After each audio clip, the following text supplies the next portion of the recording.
If you've just awoken or are falling asleep when something suddenly happens to you, that could be considered a religious miracle. Then it's entirely possible, but then again not guaranteed, but still entirely possible, that you have actually encountered what we call the phase, the activation of centers of consciousness during rapid eye movement sleep.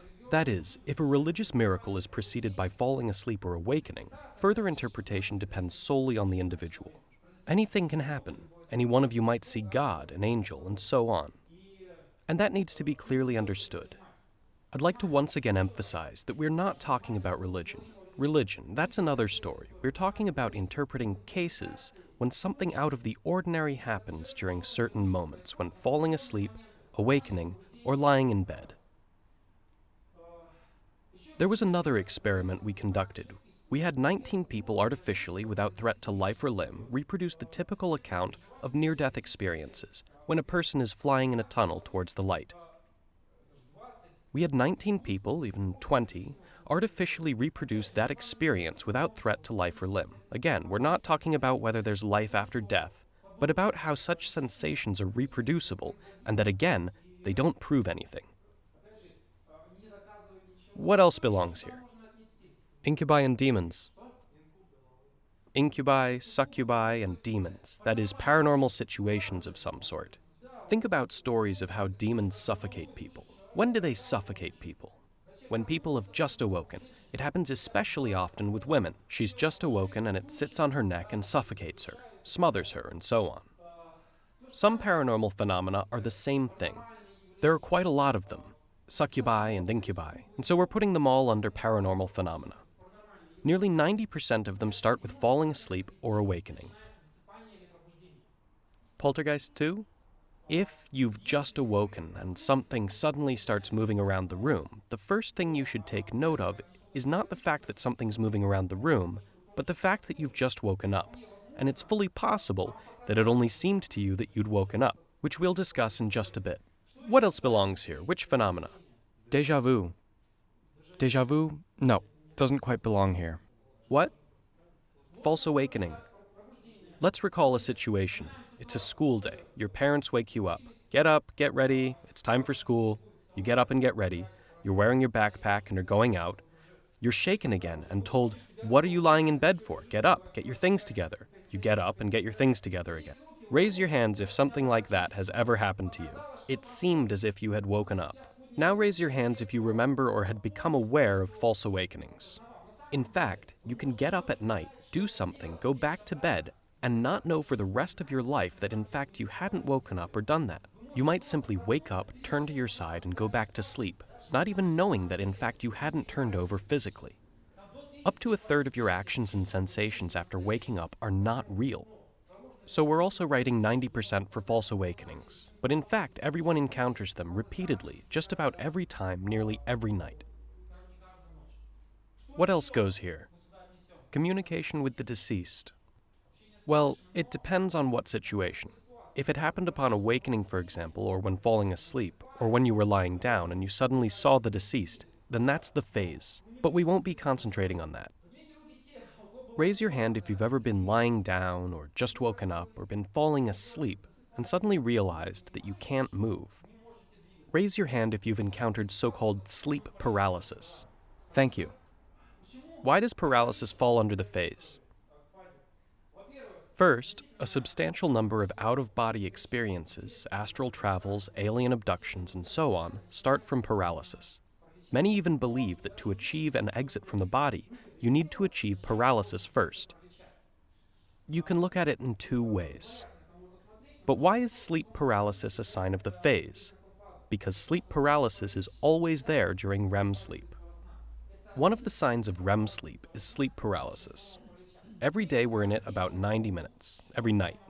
But we don't remember it. Why not? Because we're asleep at that moment. And if we suddenly feel sleep paralysis, that means we're conscious, and we realize we're paralyzed. Paralysis itself speaks to the fact that we are in REM sleep. That means we have the main signs of the phase. That is, it is easy to turn sleep paralysis into out-of-body travel, lucid dreaming, and so on. There's another interesting case. Raise your hand if you've encountered the following situation. You're also lying down, maybe you've woken up or are falling asleep, Maybe you look around your room and suddenly realize that your eyes are closed. Raise your hand if that's happened to you. That is, you suddenly realize you're seeing with closed eyes. Aha, about 6 or 7 people raised their hand.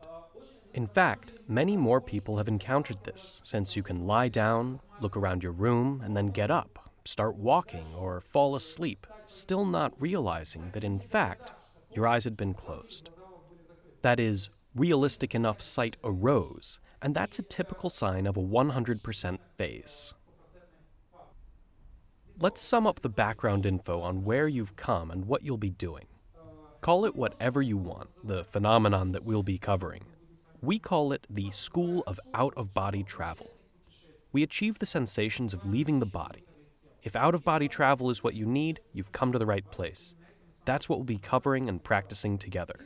If lucid dreaming is what you need, that most pro-science term which was scientifically established in the 60s and 70s in repeated experiments in England, in America at Stanford University, in Munich at the Max Planck Institute, and so on. If lucid dreaming is what you need, then in principle, the phase also denotes lucid dreaming. If astral travel is what you need, astral projection, then you've come to the right place. That's what we will be covering. Meanwhile, I will be using the words phase and phase state to unify the entire cluster of phenomena. Meanwhile, what we went through is only the tip of the iceberg. In fact, there are many more phenomena. The most important thing I wanted to say to you right now is that we're not discussing some very narrow phenomenon. It is encountered in one way or another by billions of people. For example, out-of-body travel, about 30% of the population, 2.5 billion people, have experienced leaving the body at least once. 2.5 billion people, not some elite gurus, but billions of people. Lucid dreaming, 70%. Around 5 billion people with no practice whatsoever or knowledge encounter it spontaneously. That is to say, what we're discussing is a mass phenomenon that billions of people encounter. What we'll be talking about is only how to control it. Why am I telling you all this? So you realize that the skill we want to master here now is not supernatural. It's in each one of us. There's nothing fantastical about it. Sure, this practice may, in various esoteric, mystical, and occult movements, be called different names, and be considered an extrasensory ability, and so on and so forth. Meanwhile, it is often the highest level you can reach. But I think that this thing is within everyone's reach. There's nothing unusual about it. And as soon as you realize that, it will work much better for you. You'll be ready for it. Because when you come and expect that you'll be learning something supernatural, something only the elite can reach, then you won't be confident in your actions, which will have an effect on your results. We constantly see manifestations of the phase around us. It has indirectly had an enormous effect on all of humanity. Religion also affects politics and the fabric of our worldview. The phase is also indirectly present right now. It's this kind of behind-the-scenes player in our history and culture that for some reason it's improper to discuss. And if you take it up, you'll be considered crazy, strange, weird, a fool, and so on and so forth. However, the phenomenon is quite widespread. And so if I say the phase, but you need is lucid dreaming, that's what we're talking about. If I say the phase, but what you need is out-of-body travel, that's what we're talking about. If what you need is astral projection, but I say the phase, we're talking about astral projection from your point of view. You might not agree with me with that point of view. Once upon a time, about 10 to 15 years ago, I would have gotten into a fight with anyone who told me that the phase unites all those phenomena.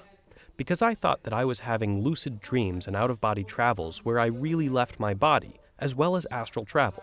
I would have gotten into a fight with anyone who told me it was all one and the same. But when you have the experience hundreds of times, thousands of times, when it goes on for years, when you see how thousands of people tell you about it, you see some patterns. You frequently realize that there might be different names for the same phenomenon.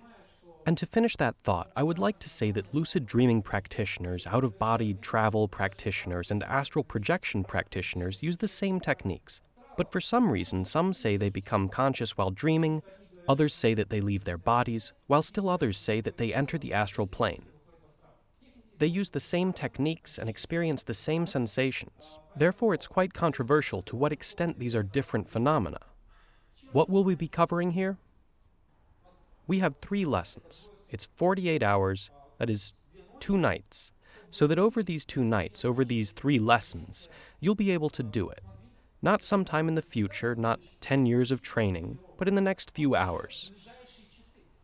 Many of you will experience the phase in a few hours.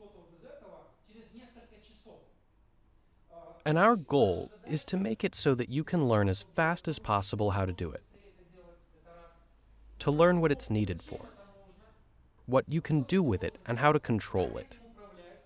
And my most important task, especially for the lessons tomorrow and the day after, is to teach you to think. Think from the point of view of analyzing your attempts. The thing is, I had made a big mistake earlier. I only gave people knowledge, but I did not teach them to think. And in the end, they were unable to analyze their own attempts, and that really stunted their development. Therefore, the main emphasis tomorrow and the day after will be on you learning to analyze your attempts yourself, see others' mistakes and your own, and that will help you a lot in your practice. So, we're talking about how to master the phase, how to enter it as quickly as possible. Unfortunately, the way people think is such that to simply tell you there exists a phenomenon like the phase is not enough. Before going on to the techniques and the simplest way to do it, we should speak at least a little about what it's necessary for, and what on earth to do with it. Looking ahead, I would like to say that we'll be touching upon some of the most important points tomorrow and the day after. For now, we'll go through what it's necessary for. That is, its application, obtaining information. What's the easiest way to do it? Well, let's say I've appeared in the phase and left my body. What is the simplest thing I can do to obtain information? Read something. And what else? How do we still do it in real life? Talk. Ask someone. Speak with someone. Attention. Obtaining information is what we'll be discussing in depth tomorrow. For about an hour, we'll be going over the phenomenon of obtaining information from the phase, where it comes from, why it's possible, what's behind how it even happens, how it works, how to do it, what pitfalls to look out for, and so on. Obtaining information will be tomorrow's in-depth topic. But those who will enter the phase today, that is at night, in the morning, or in the evening, you should know that you can use this state to obtain information. Here's the simplest way. Let's say that you, after leaving your body, can simply, at the first object you see, just ask the necessary questions. What else is this needed for? Any ideas? Travel. Travel to where? Wherever you want. But whenever you tell a person wherever you want, they won't be going anywhere. You have to have the intention of going somewhere. Well, yeah, wherever you want. What might that be? Outer space, another country, to another country. From different countries to far shores and seas, and even the bottom of the sea, to any mountains, especially those places you've wanted to visit, but it hasn't worked out, or somewhere you want to return. The most interesting and unusual experience is to appear in outer space while in the phase. This is not a computer screen image with galaxies, stars, and nebula. When you see it with your own eyes, the sensations are completely different. Time travel also belongs here. But the question most of you have is, do I actually turn up there? That is, say I can turn up anywhere in Paris, but am I actually present in Paris or not? Look, we're talking about your sensations. In terms of your sensations and perception, you are turning up in Paris in a realistic way. But to what extent you are actually there, that's another matter. How is this usually verified? By finding something out and then verifying in real life whether I was actually there or not. Now then, as soon as that question arises, that's already obtaining information to find out something I don't know. So in our case, to separate and turn up somewhere, say another country, another city, or another planet, and to find out something from there, those are different things. The most important thing I will be fighting against all 3 days is that you have a certain notion regarding where you've come from and what this is for. That's over here. That is, you think it can be used for this or that, it should be like this or should be like that. There's such a thing as the real practice. It's over here. Your expectations are often over there, but the real practice is over here. And I will have to always pull you over so you realize that whatever you might expect after having read a lot or thinking too much, there exists the real practice. Where do those expectations come from? From our beliefs about the world, living in the physical world. And you are trying to bring the rules of the physical world into a completely different space. And that's why for you, turning up in some place and finding something out, in real life, they are indeed tied together, but in the phase they're completely different things. When it comes to translocation, you might turn up wherever, but obtaining information from that place and its congruence with reality, that's a completely different matter. Therefore, clearly understand that when I speak of travel, I'm speaking of journeys of sensation. A word or two about your sensations. If you think that this is something like a dream, some dim imaginings or visualization, then you're quite mistaken. Raise your hand if you've been in the phase at least once and experienced hyperrealism, when sensations are more vivid than they are physically right now. Thank you. About 60% of us raised our hands. They're the ones who had a phase experience where sensations were more vivid than they are here. Until you've experienced it, you can't even comprehend what we're talking about. Because how can I see even better? How can I feel everything even better? It's just like that. And this is one of those shocking things about the phase. You return to reality from the phase, and in comparison with the phase, reality's like a dream in terms of vividness and sensation. And then one day I thought, where does that put the real world? Why are sensations more vivid there than here? They're not always so hyperrealistic in the phase, but they can reach that extreme. Even when you're succeeding, tomorrow and the day after, I will ask everyone about hyperrealism. Some will say 70%, 80%, or 90%, others 100, 110, or 120. That is to say, the sensations are very realistic, and that's what often frightens people. That is, you suddenly start to perceive the world around you so vividly that it's quite frightening. Meanwhile, you're not out in some haze. As a rule, you have your own hands. You can scrutinize the lines on your hands and scrutinize your pores. Everything is absolutely clear and realistic. You can walk and feel. You can touch everything. You can eat something. You can drink water. And experience any sensations. The sensation of pleasure, pain, and so on, they're all possible. They're all subject to hyperrealism, that is, control of the vividness of sensation. Based on that, you should realize that even if you suddenly turn up in spirit in some city, but not physically, even if it's not real as regards your sensations, there will be no difference. Sensations might even be more vivid. What else can we do with it? What is this practice necessary for? Communication with the dead. Communicating with the dead. Let's expand it to a wider topic. Simply communication and encounters. Let's say it's someone close to you who lives somewhere, but you don't see them. It might be a person who you are simply unable to see. It might be a person who is no longer here.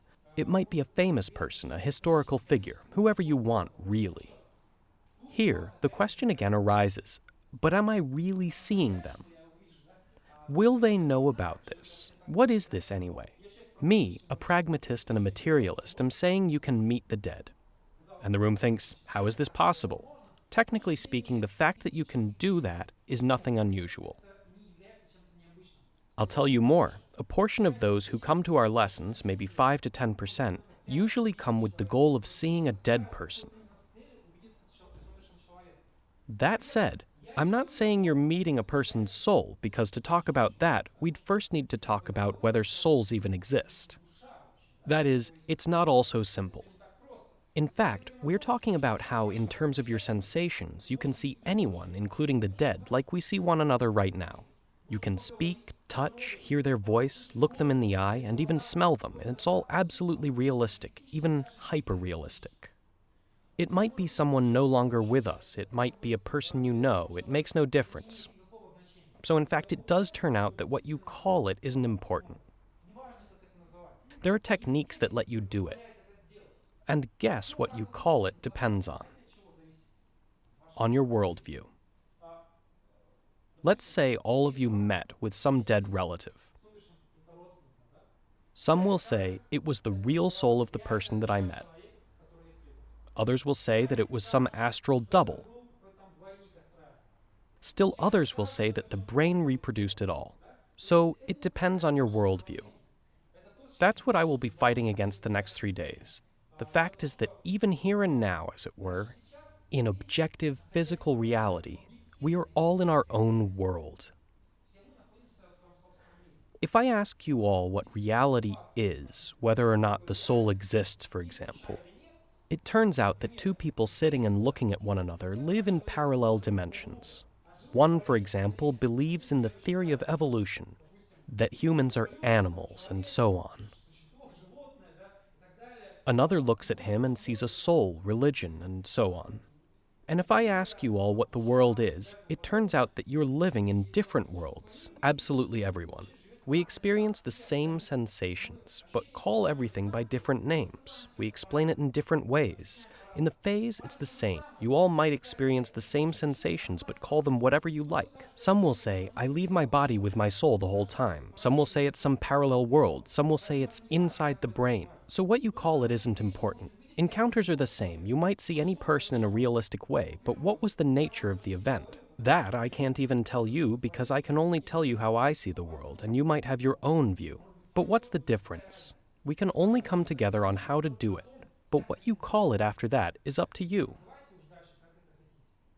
Let's move on. What else? How can it be applied? Healing. Healing, self-healing. That topic will be discussed separately in detail. What, how, and why. All possible methods. For those who will turn up in the phase today, what is the simplest way to have an influence? To swallow a pill. The simplest one, which we do in real life, is to find a pill. But meanwhile, what is most important? To believe, to heal, to feel it. To believe and to feel the effect right away. Be as audacious as possible. You have to believe. In the phase, you can immediately feel it. And that's the key point. To feel it. Especially if you finish a phase with that sensation you obtained. The probability of its persistence is very high. But we'll be talking about that in detail on Sunday. Self-healing is something we'll discuss in much detail. It's one of the most interesting topics. Moreover, it's one of the most important as regards further development of the phenomenon. Moving on, what else can we do with this? Entertainment. When I began doing this from the age of 16 to 18, I didn't have a computer. And I really saw it as an alternative to computer games and entertainment. Only in this case, you are not looking at a monitor. You are there in a real way. You travel in a real way. You feel sensations in a real way. And it may well be seen by young people as an alternative to computer entertainment. What else falls under entertainment? Flying and morphing into other beings. Right, flying and morphing. If somebody's on a diet and isn't allowed to eat something, in the phase they can. Some dream of taking a Ferrari for a spin. In the phase, you can do that. Some might want to feel what being a panther is like. In the phase, you can morph into a panther with your sensations. However, it's not that you'll be running around on all fours and think, I'm a panther, I'm a panther. You will really feel your claws and tail. You will control them as if a region appeared in your brain that was responsible for your tail. You will feel it in a real way, ears and fur. You will feel different anatomy and control. That is, you are really morphing in terms of sensation. People often come to this practice with overarching goals, saving humanity, some invention, or helping the whole world learn the true nature of the universe. And suddenly, having turned up in the phase, they realize they can do anything at all. That's when more primitive things become much more important than saving humanity, and so on. In this case, I of course mean sexual experiences. Especially when there's a real-life sexual experience deficit, or when there are forbidden desires. In such a case, the phase is where it can all be had.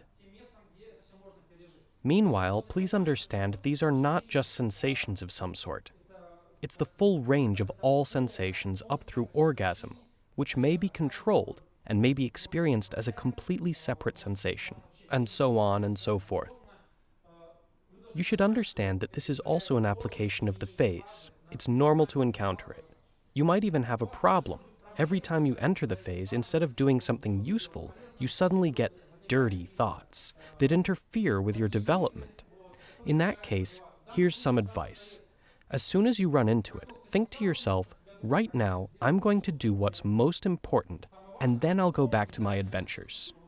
That might save you from not making effective use of the phase. This application really helps in case of fear. When entering the phase, many of you will periodically encounter fear and terror.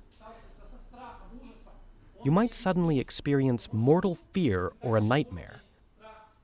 And I've discovered that the best way to stop being afraid in the phase is to remember the sexual application of the phase.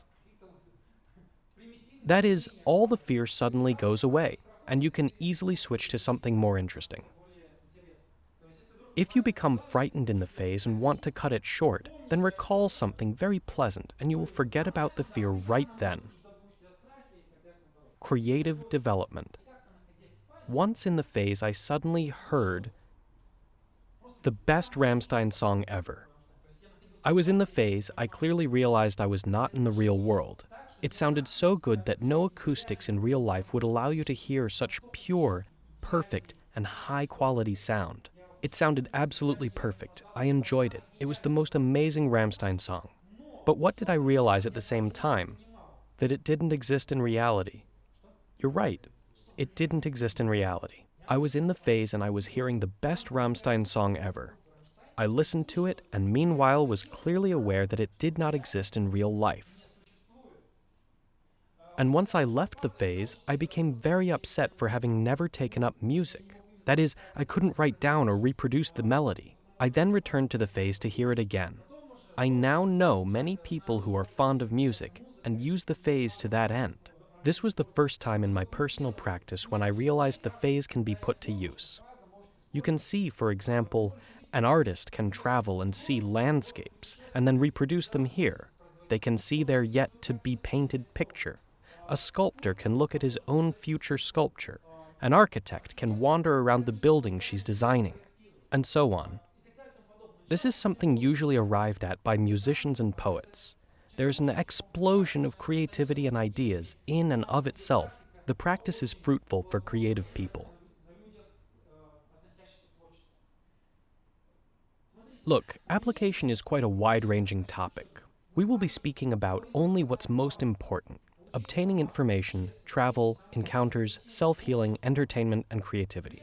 Meanwhile, for many of you, it's self-development. For some, it's just entertainment. For others, it's a way to achieve a specific goal. But there is a group of people for whom the phase is the only opportunity to experience simple things we take for granted. In this case, I'm talking about people living with physical limitations, the disabled, and so on. We have an entire database of messages from paralyzed practitioners who are unable to walk or had gone blind. They describe what happens to them when they enter the phase. For people who cannot walk in real life, the phase is the only place that allows them to not only walk, but also fly and experience sensations they are completely deprived of in real life. Meanwhile, what has surprised me most over recent years was how we ourselves are unable to understand how important it is. I always thought that for them, what's most important is that they can experience capabilities that they are deprived of here. That turned out to be a mistake. That's not what's most important. You can find a recorded interview where we spoke with one lady who had gone blind. And when I asked her what most surprised and delighted her, and what shocked her the most, she didn't talk about how she could see again, but of how she had freedom. In real life, she lives in Moscow, where she can't go anywhere. She always needs someone to be there, just to go somewhere or do something. She's always dependent on someone. She's completely dependent. What the phase brings her is not so much sight as the feeling of freedom, that she can get up and go wherever she wants and do everything she wants. That feeling of freedom is much more important than lost sensation. A word regarding those who have gone blind and those who were born blind. 100% of those who have gone blind can see in the phase. As regards to those who were born blind, that's a separate discussion. There are theories, hypotheses, and even preliminary work that such people can see in the phase. However, I can't make a statement on the subject since it hasn't been proven. There's this issue here. Take the color red, for example. You will never explain to a person who has never been able to see what the color red is or what blue is. They don't even know the concept of color. From this list, now choose one task that's most important to you: obtaining information, visiting somewhere, seeing someone, having an effect on your body, or entertainment of some sort. Choose for yourself what you need most. Note it in your mind right now. Not just that you'll be traveling, but where exactly you'll be flying. Not just that you'll be obtaining information, but what exact info you'll get. Choose what's most interesting to you, and that personal goal will be your third task on the plan of action. Everyone has the same first and second one. Number 1. As soon as you've left your body or become conscious while dreaming, you should find a mirror, look into it, and then tell me what you saw there. That goal is the same for everyone. The second goal is also a shared one. As soon as you've looked in the mirror, try to eat something in the phase. Go in the kitchen and you can. Many are slick and put a banana next to their bed so as not to have to go far. Food. For example, you've been asleep, dreaming, and you suddenly realize you're sleeping. What should you do immediately? Let her speak for herself? What needs to be done? Well, say it. What? Look in the mirror. And what's after the mirror? Eat something. We have not been discussing becoming conscious while dreaming, but if you've suddenly realized that you're dreaming, that is the phase, and our plan of action in it is the same so far. 1. Look in a mirror, and then tell what you saw there. 2. Eat something, and only the third is your personal goal. That is what you need the most. Clearly, if you don't need any of this as a matter of principle, then you can immediately start from a personal goal. However, at least during our lessons, I would ask that you follow our common plan of action. And so, we've talked briefly about what this is, a mass phenomenon that has played an enormous role in our history and culture. So far, we've briefly spoken about what you can do with it. We will go into more depth tomorrow and the day after on obtaining information and affecting physiology. We can now move on to how to do it literally today or tomorrow, how to experience it. In my view, this is the most interesting thing that can be experienced.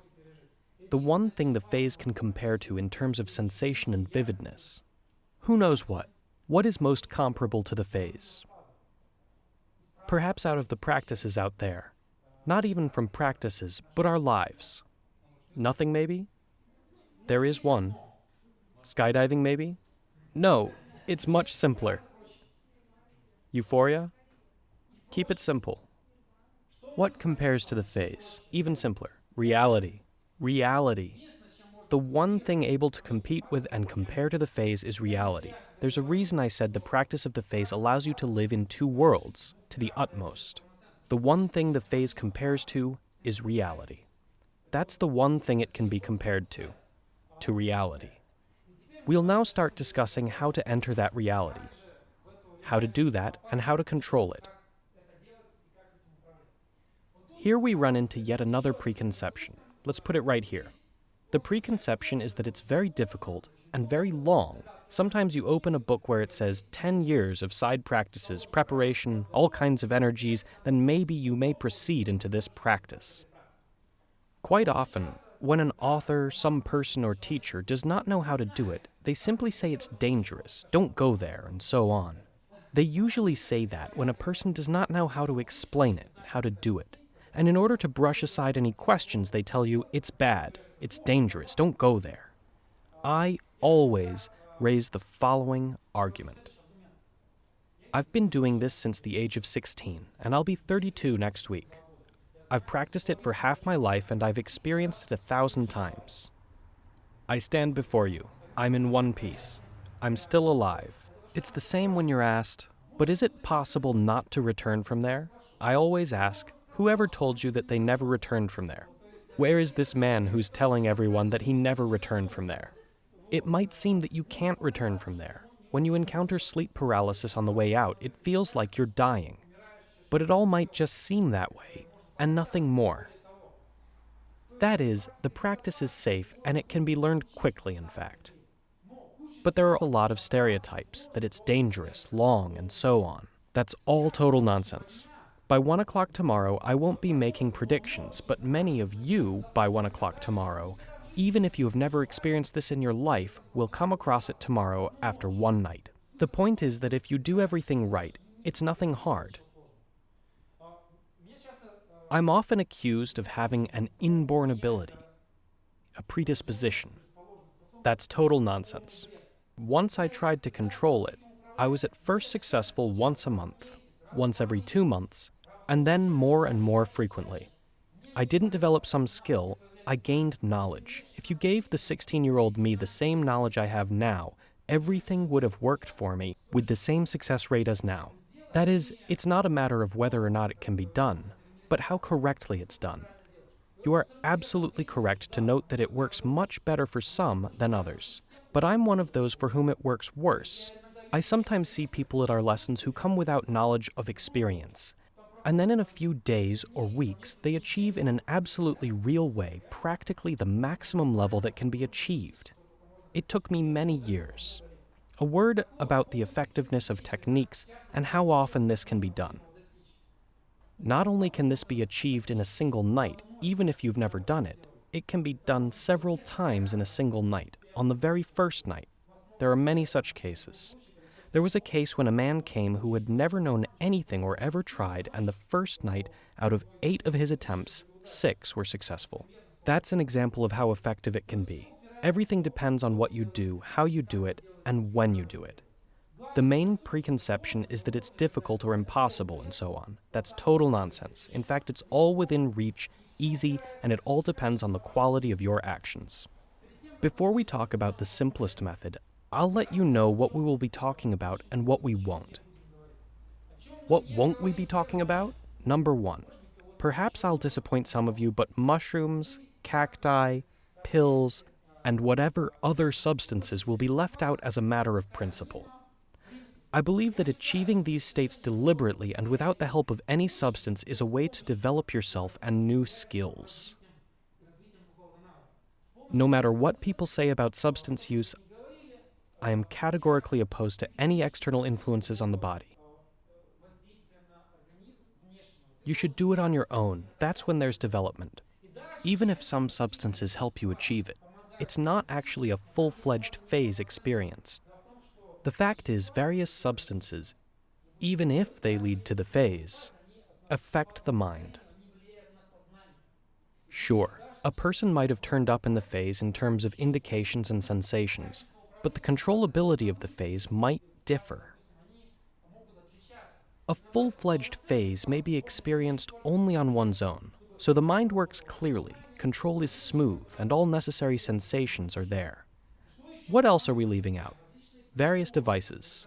You can read a lot online about special masks, special sound files, and they'll even sell you all kinds of amulets. Believe me, if there was a device that made this easy, I would have started the seminar from simply handing out that device, and then we would have discussed its use. So far, it's easiest to do it completely on your own. Not a single gadget or special mask allows you to achieve the success rate we will be discussing here. What else won't we be discussing? Despite the fact that becoming conscious while dreaming is a form of the phase, and one of the most common ones, how to become conscious while dreaming isn't something we'll be discussing directly in class. There are 2 main reasons for that. First, despite the fact that we will not be discussing it, up to 1/3 of all the results of our lessons will still come from becoming conscious while dreaming. So, it's like a bonus. Every technique we discuss will have becoming conscious while dreaming as a bonus, so no need to discuss it separately. Second, we are unable to focus on being conscious while dreaming. The techniques themselves and mastering them require much more time than 2 nights, much more time. So you have the textbook if you need it. It's on the website. There's an ebook version that describes in more detail how to become conscious while dreaming and how to realize you're sleeping. But we won't be discussing that in class. Meanwhile, do keep in mind that if you suddenly realize you're sleeping while in a dream, you've already entered the phase. That's considered the phase.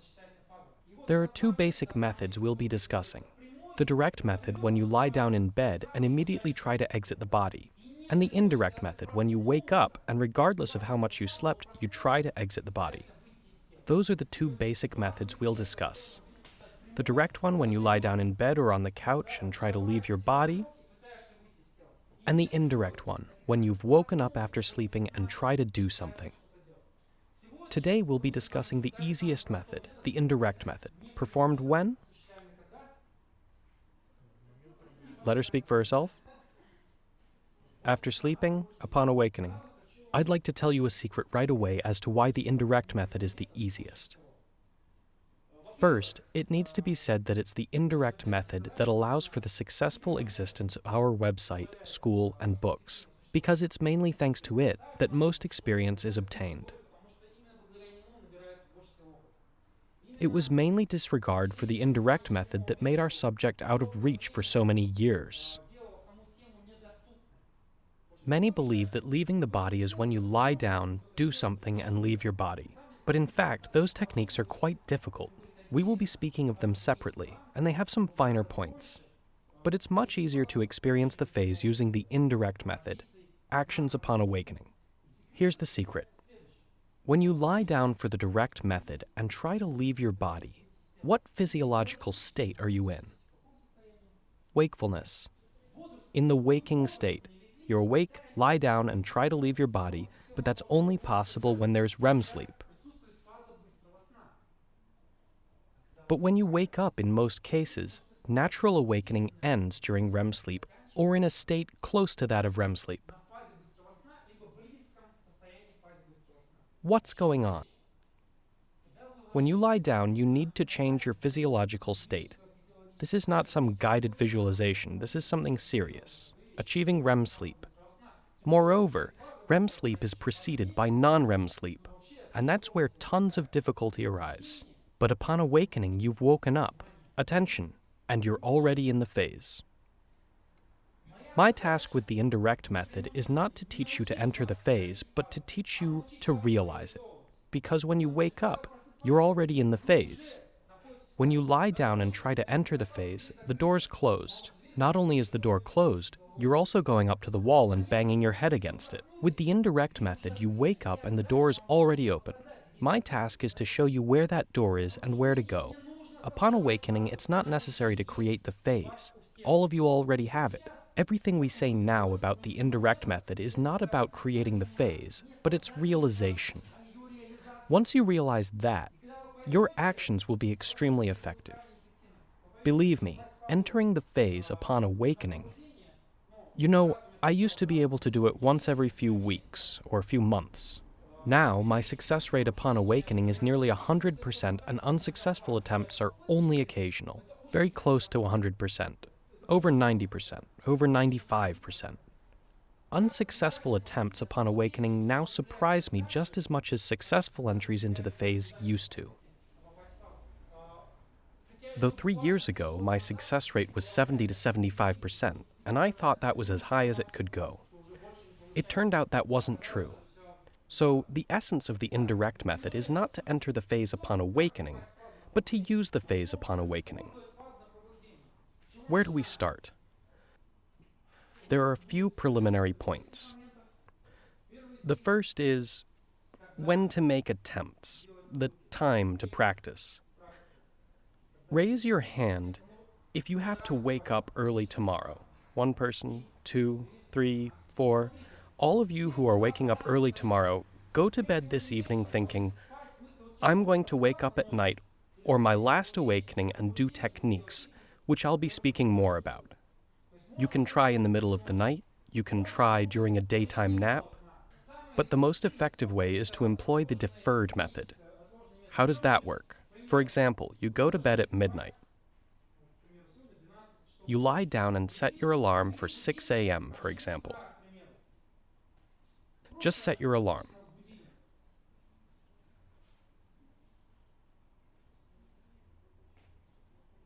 Until 6 a.m., we just sleep. and don't do anything. Ideally. In fact, attempts can be made before 6 a.m. too. You wake up to your alarm at 6 a.m., walk around for 5 minutes, get something done, read your notes, go over your plan of action, and go back to sleep. You might stay awake from 5 minutes to an hour with the desire to try each subsequent awakening. You might sleep until 8 or 10 a.m., or until noon. The idea is to sleep for a certain period of time, stay awake for a few minutes, and then go back to bed thinking, I'll wake up right away and try. You fall asleep thinking that, wake up, try, and whether it worked or not, you fall back asleep thinking, I'll wake up and try again. You wake up, try again, and whether it worked or not, you think, I'll fall asleep now, wake up, and try again.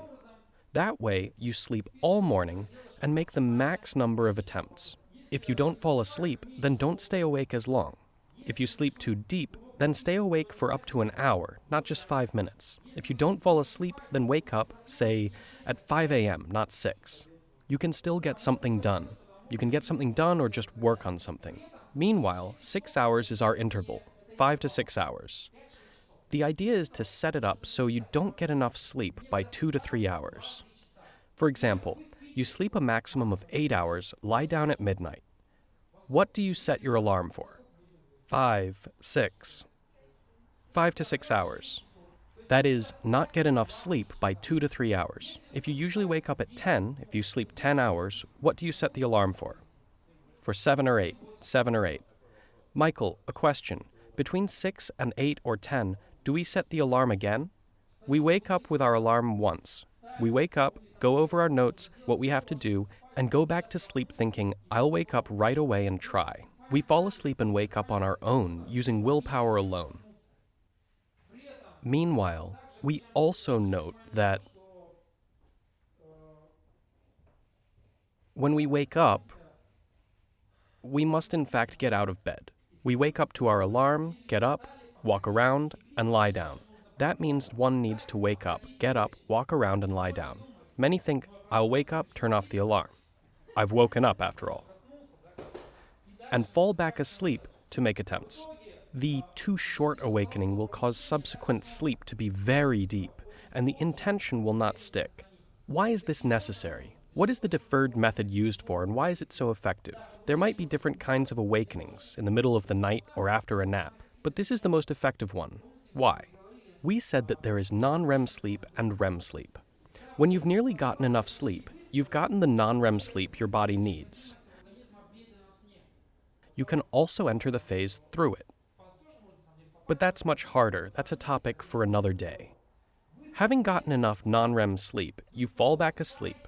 Having awoken, your brain wakes up. You recall your task, reaffirm your intention, and go back to sleep at that moment when we're still in the right physiological state, in REM sleep. The result is more awakenings, and the awakenings are practically all in the REM sleep phase, and that's all easy to make use of. That's why it's mandatory for you tomorrow. The deferred method is mandatory. We will be going over it many times. You will remember it well. It's what allows you to make several attempts in one morning, and will allow many of you to enter the phase several times. If you succeed at entering the phase, think, great, now I'll fall asleep, wake up, and try again. Question, can you eat or drink between 6 and 6:05? Or doesn't it matter? Yes, for example, if you sleep poorly, I'd recommend eating simple carbohydrates, something sweet, so you're pulled harder into sleep. You can walk around for up to an hour if you know you can fall asleep again in an hour. You can wake up and do something for a whole hour, do something, eat breakfast, whatever you want. But no eating meat. What? Why not eat meat? I never said anything about that. Eat whatever you want. I believe everything depends on awakening and what you do upon awakening. But all of these preconceptions as to what you can and can't eat, which direction the bed should point, and so on, they all come from the fact that people make mistakes, but think that they're doing everything correctly. Someone says it's not working out because they ate meat. Meanwhile, they make a ton of mistakes, and instead of fixing them, they start to look for some outside reason. I had a funny case once. I had arrived in Almaty 7 or 8 years ago. The lessons hadn't started yet, but I was approached before the lessons and asked, "Michael, why isn't eating meat allowed?" "You can eat it." They asked again, "Why isn't eating meat allowed?" "Yes, you can eat meat." The lesson begins, and there was a woman there, a huge, sturdy one, and she gets up and says, "Michael, why didn't you allow us to eat meat a whole month before the lessons?" And I say, "Beg your pardon?" It turned out that the organizers who signed people up told everyone who signed up a month before, "Right, that's it, we're not eating meat, otherwise nothing will work out." And people didn't eat meat for a whole month. Obviously, some will not eat it and think it's beneficial, but there are people who eat it every day, and they felt very bad.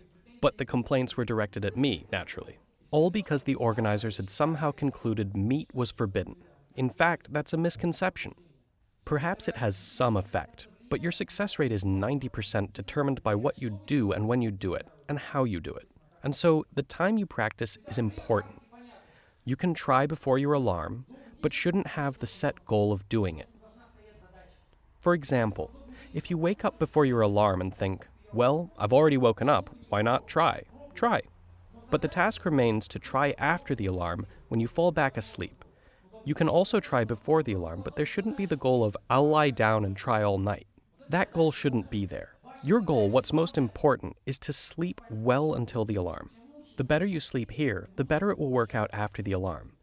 Don't forget our interval is 6 hours. It should be 5 to 6 hours, 2 to 3 hours before awakening. That is, to not get enough sleep. We set our alarm to not get enough sleep by about 2 to 3 hours. Our next task is to wake up and do something. Admit it, when you wake up often you don't remember who you are, or where you're sleeping. You wake up, your mind hasn't turned on yet, but you should wake up and immediately do some specific actions. The problem of conscious awakening comes up. How to wake up and immediately realize what you need to do. Conscious awakening.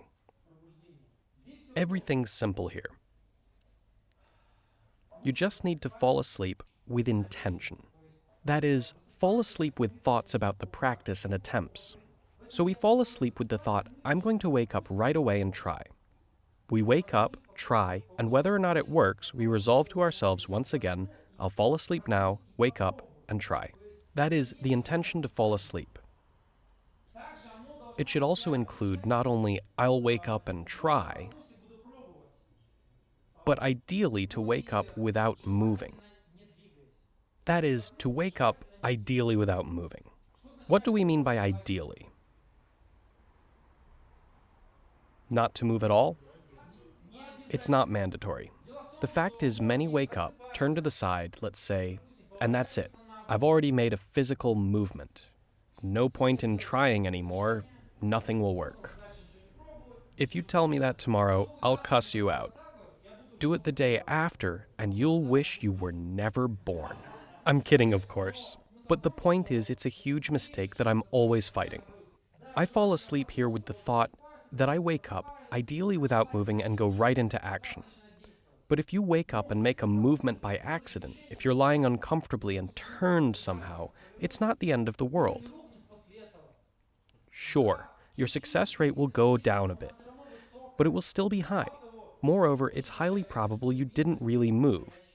That is, it only seemed you made a movement. So wake up, and even if you make a physical movement, try anyway. Don't tell me, "I woke up, made a movement, ruined the attempt, and did nothing."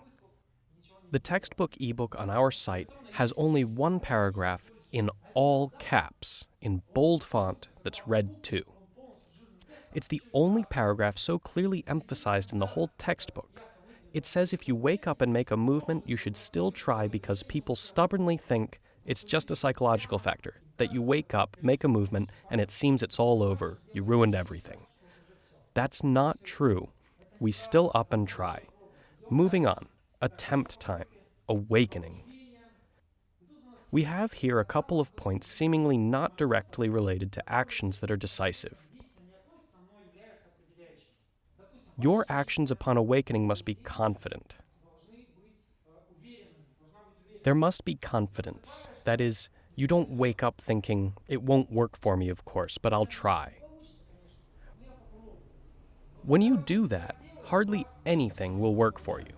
You should wake up thinking, I'm going to up and do it now. Just woke up, I'm going to up and do it right now. Why is that important?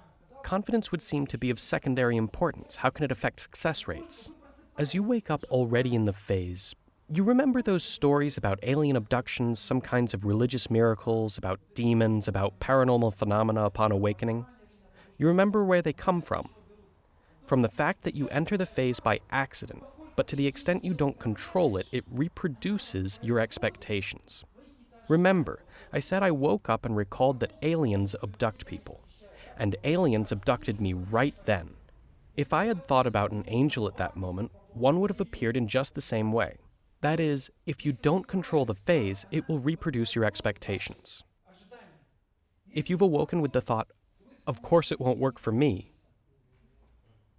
you won't get anything, even being in the phase. It will reproduce and simulate an unsuccessful phase. How does that happen? At seminars, we constantly run into it. Someone wakes up and starts to do something. For example, someone wakes up on their back, starts doing techniques, separation, and phase entry techniques. And nothing works. He thinks, nothing's working, I'll go back to sleep. And at that moment, he starts to feel that he's actually lying on his side. He's woke up to the sensation of lying on his back. That is, he was already separated and needed to get up and go because he was already in the phase. But nothing worked for him because he lacked certainty. Even if you're in the phase, you won't do anything with it. The phase also reproduced an alien abduction story my first time. In just the same way, it will reproduce an unsuccessful phase entry attempt. It reproduces it in a real way, absolutely authentically and realistically. We have people constantly wake up, try something, nothing works, and okay, fine, nothing worked, so I'll go drink something. He gets up, accidentally walks through a door, or his hand goes through his glass, or he notices something else. That is, he woke up, tried, and then got up to drink something. But he got up and easily separated in the phase.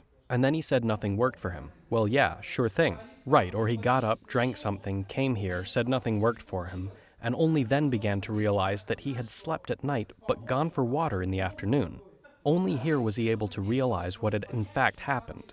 That happens quite often, at least a few times each lesson. And only when coming here for the second or third lesson do you suddenly realize what exactly happened. The sensations are simply so realistic that you don't always realize it, so it's mandatory to have confidence that I'll wake up and do it now. I'm going to just up and do it. That's a crucial factor. What's next? There should be a certain intensity, even a kind of aggression. You must force your way in there no matter what and get your outcome. You wake up, and as if your life depended on it, it's phase or bust. You try, no matter what, to turn up in the phase right now.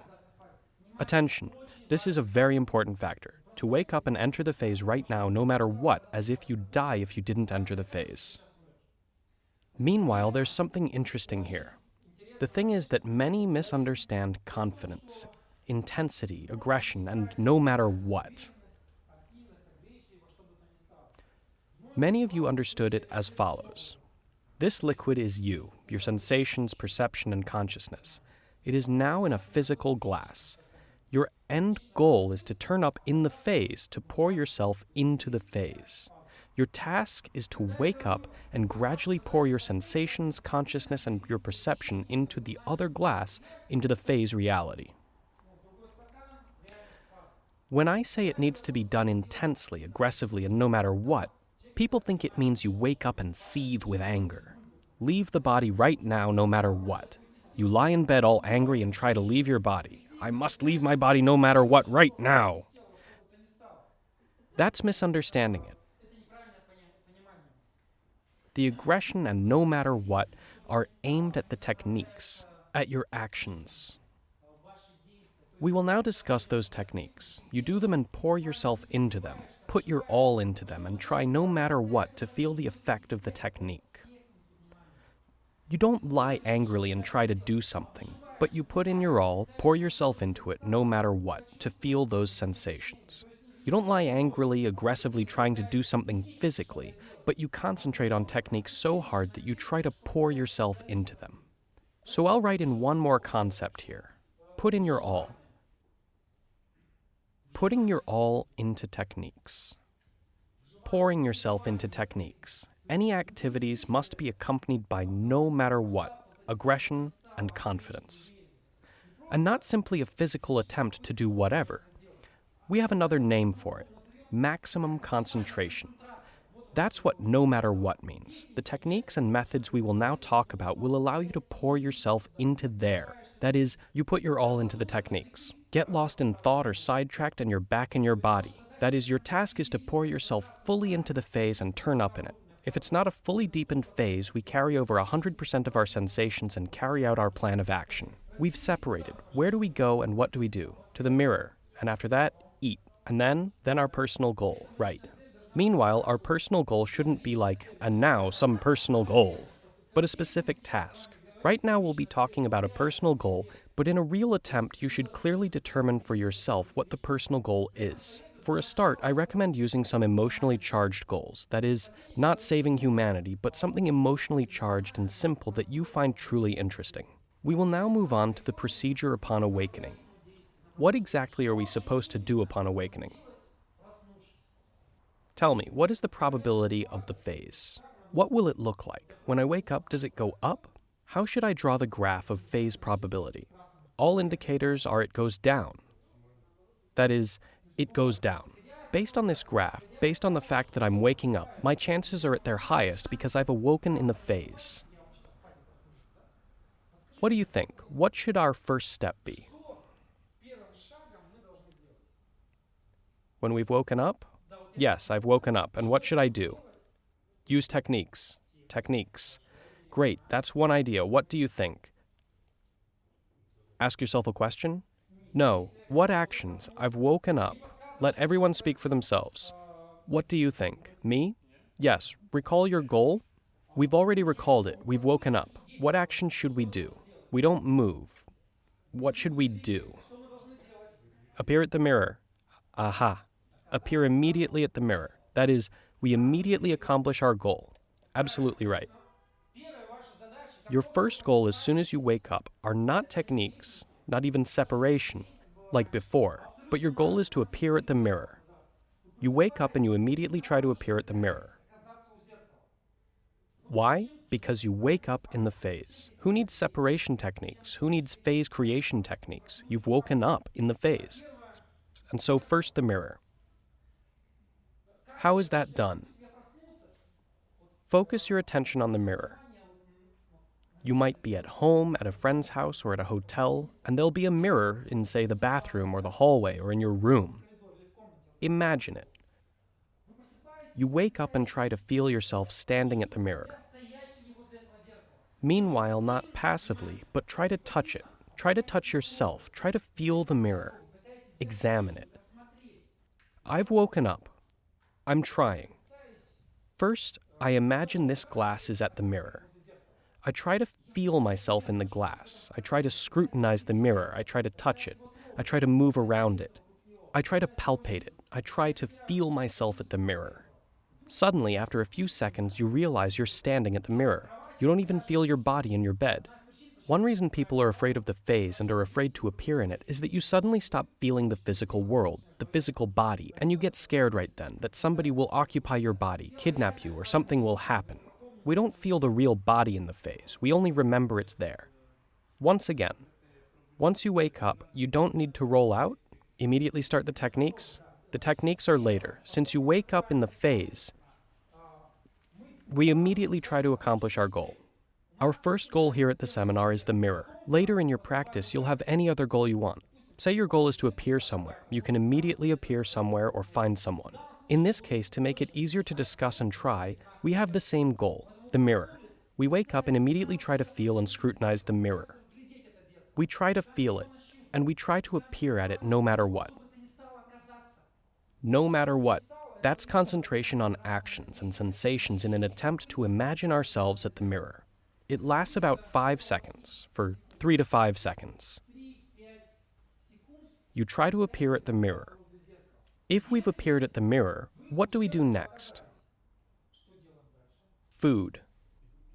Yes, the next goal is to eat something, and then your personal goal. That is, we've already turned up in the phase and nothing else needs to be done. We've already realized the phase. Attention. But if it didn't work, You tried to appear at the mirror for 5 seconds, 7 to 10 max.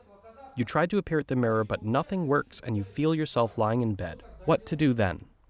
Use techniques. You need to fall asleep and try to wake up again. But we still have an entire minute.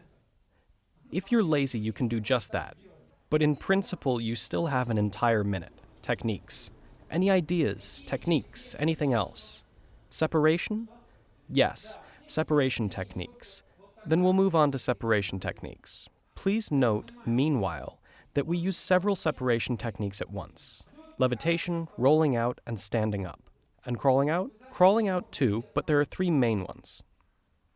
In fact, there are many more of them. If immediately appearing at my goal didn't work, if I wasn't able to see myself in the mirror immediately, after that, I try to levitate right there, as if physically levitating. No need to imagine that something levitates out of you. You literally try to levitate. Didn't work? Try to stand up without moving a muscle. Like normal, but without moving a muscle. Not working? Try to roll out to the side. From your bed as usual, but without moving a muscle. No need to dream up that some astral body is rolling out of you, or something is rolling out of you. Separation, in fact, is not a very accurate term. In most cases, you don't feel separation. You feel regular movement. There's no sensation that you are separating. It happens in 1 case out of 10. But in other cases, you just stand up, you just levitate. Meanwhile, please note we'll discuss separation techniques more separately. The main thing to understand is that it is carried out with an attempt to make a movement with your own body without moving a muscle.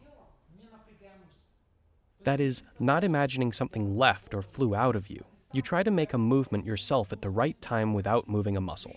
Meanwhile, tomorrow I'll ask how it's working for you all. You won't be able to tell me without using the words easily, simply, as usual, naturally, normally, and so on. You can think whatever you want now about how to do it and how to separate, but in practice you'll simply stand up, you'll simply levitate, but we'll talk about that later. Now tell me, I tried to appear at the mirror, didn't work. Now I try for 3 to 5 seconds to separate, also didn't work. What next? Fall asleep. But you still have an entire minute. Visualization. We move on to techniques. Only then do we move on to the techniques themselves. There are a lot of techniques. The textbook describes many. I'll explain several that are the easiest to explain and the most effective during the lesson. There will be 4 such techniques, starting from the basic ones. The rotation technique, for 3 to 5 seconds, you try to vestibularly sense rotation. Let's say you've woken up, going to the mirror didn't work, separating didn't work, we don't open our eyes. Meanwhile, I rotate left, I try to twist to the left or to the right. For 3 to 5 seconds, I try rotating left or right. The idea is to create the vestibular sensation of rotation. If rotation starts working, what does that mean? I feel I'm rotating. What does that mean as a matter of principle? That I'm already in the phase, yes. As soon as you start moving, you're already in the phase. What needs to be done next? Stand up. Yes, just stand up. Using the body that is rotating, we up and stand up. We don't rotate and physically try to stand up, but use the body that suddenly started to rotate to just up and stand up. No need to think about how or with what to stand up. Using that sensation that arose, just stand up, and then do our plan of action. Mirror, food, and personal goal. So no need to keep rotating? You can rotate if, say, standing up didn't work. Then rotate even more intensely. But if your leg had moved slightly and it doesn't work after that, you can rotate even harder and then try to stand up. What if it turns out you started doing it on a physical level and missed the phase? Sometimes slight physical twitches or movements are possible. Many resist this, but I have recently been inclined to believe that slight physical movements during attempts are permissible.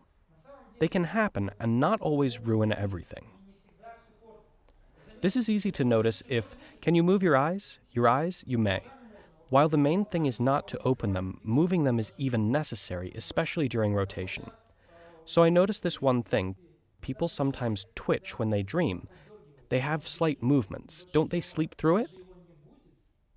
Slight physical twitching in techniques may arise at first, but they won't necessarily ruin everything.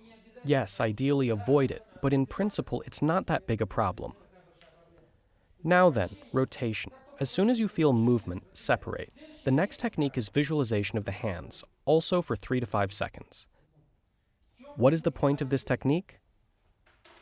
After everything else, if nothing worked, you start to imagine your hands are in front of you. You look at them, rub them, and even try to hear them. You're lying down with eyes closed. Doesn't matter what position you wake up in. Note that we fall asleep however we fall asleep. No need to lie down in a special position. However you wake up is how you wake up. We haven't spoken of body position since it doesn't matter. However we wake up is how we do it.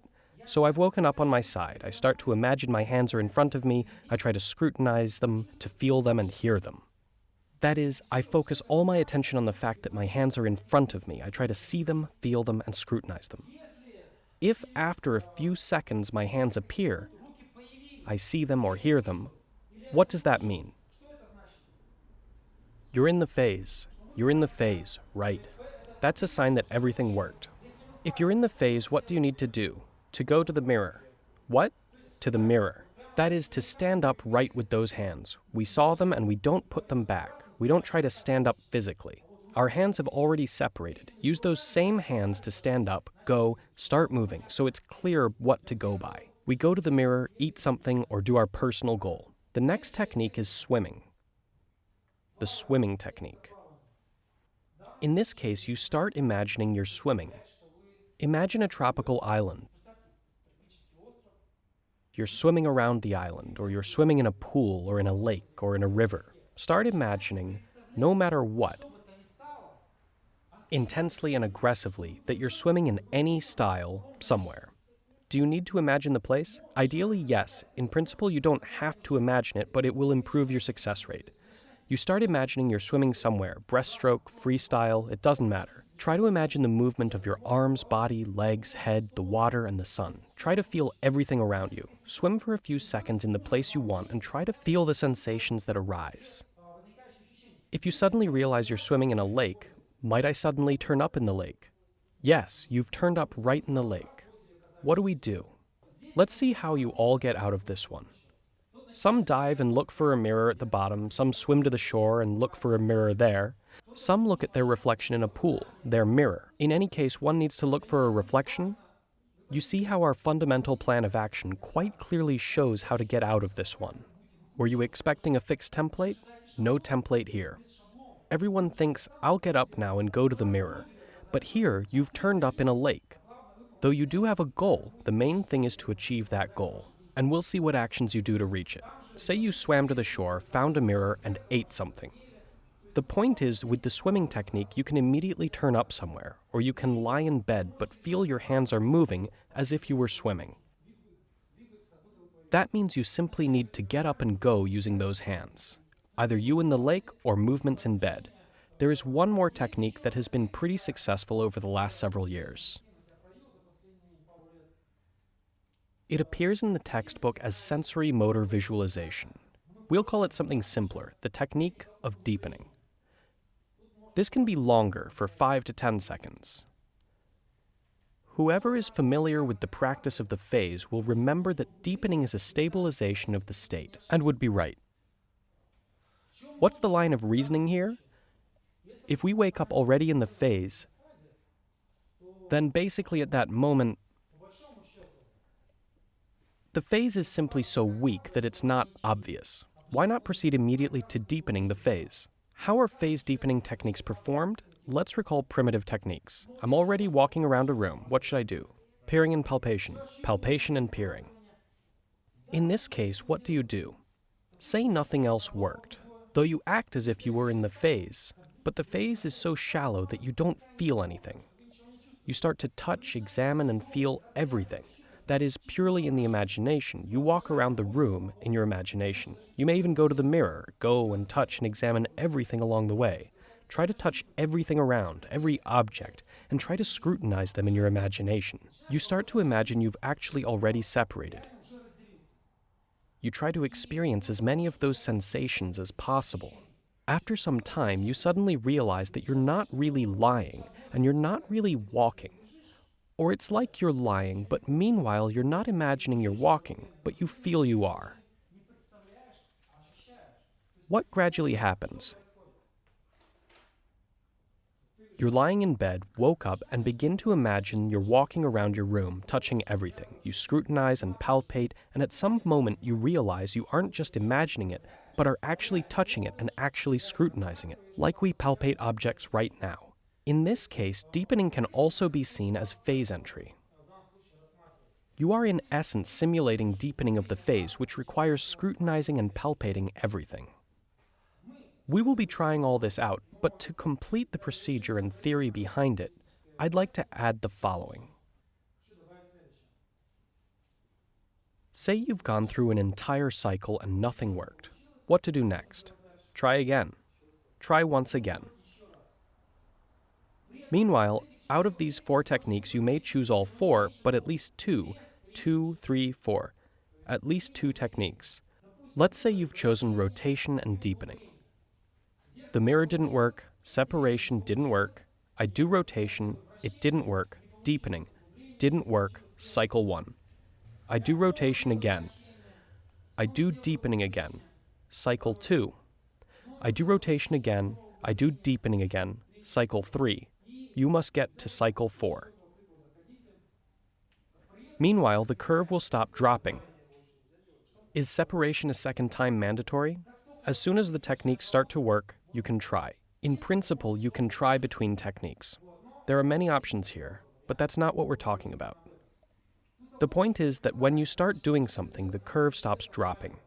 At some moment you do cycles, and on the 3rd cycle, for example, rotation starts working, and you turn up in the phase. That is, if the technique doesn't work right away, that doesn't mean it won't work a bit later.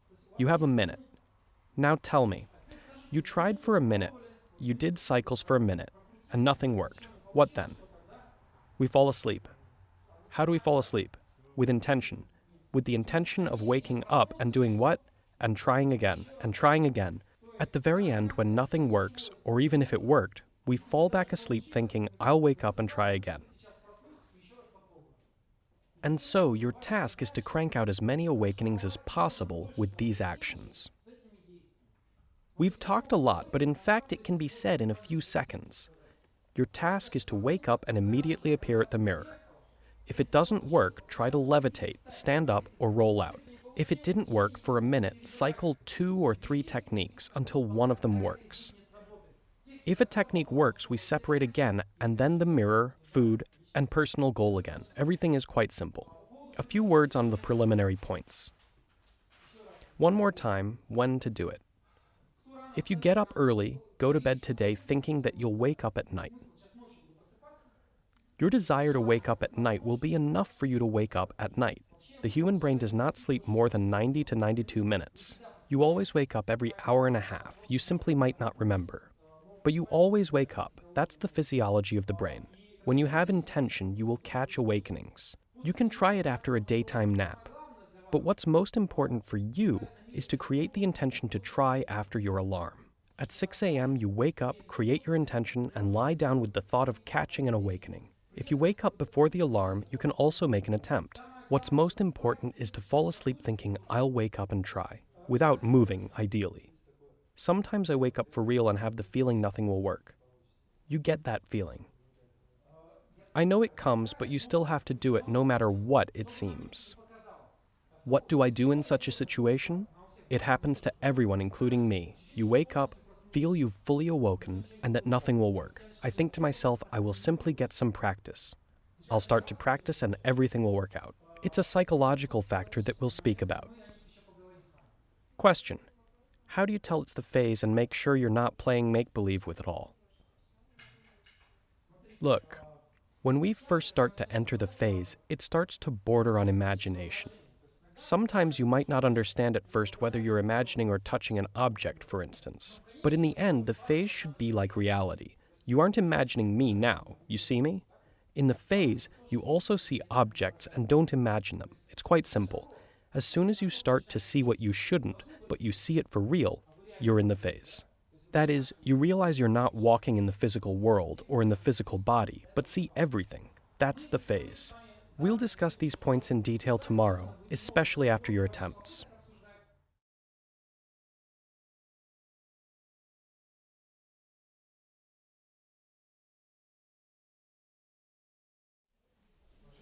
We lie down and close our eyes. We'll have a few practical lessons. We'll work separately on all parts of the procedure, all the techniques, and separation. Then we will simulate waking up so you understand what needs to be done. At the very end, in the form of a game, we'll practice and immediately see who understood and who didn't. Our aim now isn't to enter the phase. Our aim is to work on those elements that make up a phase entrance. The first task is to work on the techniques you'll be performing. We'll begin from the techniques themselves and preliminary actions, the very first ones. Our first one was the mirror.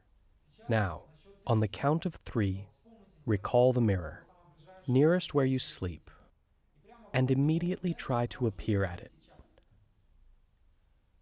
Your task is to work on the skill of trying to appear at the mirror. 1, 2, 3. We try no matter what to feel ourselves at the mirror, standing in front of it, looking at it, touching it and its frame, if it has one, the wall nearby, the floor, and ourselves. We scrutinize from all sides and try no matter what to appear at that mirror.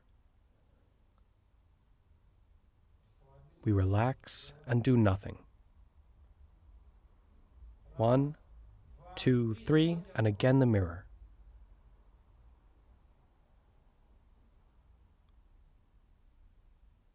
We try no matter what to appear in front of it, as if you were actually standing in front of it, but did not feel your body for some reason.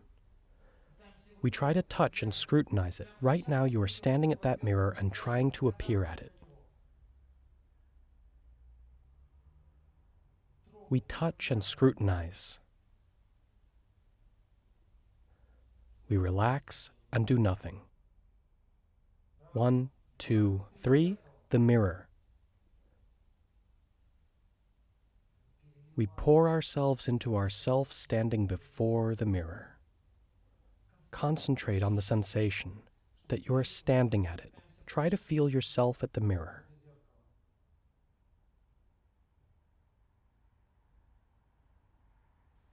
We try no matter what to feel ourselves in front of the mirror right now.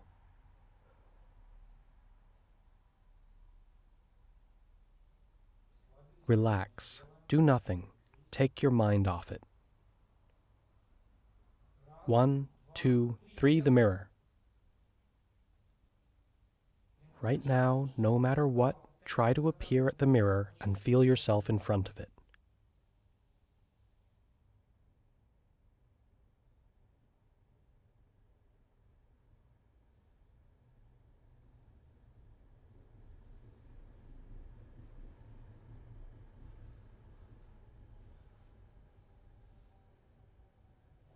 We relax and do nothing. The next elements are separation, standing up, levitating, and rolling out. Try to levitate in the most literal way possible. Levitate right now. Don't imagine that you've levitated, but try to levitate. Don't imagine that you've levitated, but try to physically levitate. Pull up to the ceiling right now. Try to levitate. Try to stand up without moving a muscle. Try to get up. Pull forward and try to stand up without moving a muscle. Don't picture you're standing up. Don't imagine you're standing up, but try to stand up without moving a muscle. Try to roll out to the left without moving a muscle. Try to roll out to the left physically. Pull physically to the left. Turn your eyes and try to roll out to the left. To the right. Literally without moving a muscle, with your physical body, try to roll to the right. Levitation once again. Literally try to levitate. To the ceiling with your physical body. Pull, pull. Try to levitate. Rise. Try to stand up. Without moving a muscle, try to literally stand up as usual. Pull forward and try to get up. Try to roll out to the left. Roll. Try to roll. Physically to the left, but without moving a muscle. Don't imagine you're rolling. Don't picture it, but try to roll to the left, to the right. Try to turn to the right, to roll. We relax and do nothing. Separation techniques are done in the first person. No need to imagine or picture it. Regular actions without moving a muscle. Levitation. We try to levitate no matter what. Standing up. Rolling out. We try to roll no matter what, to the left, to the right, without moving a muscle. Levitation once again.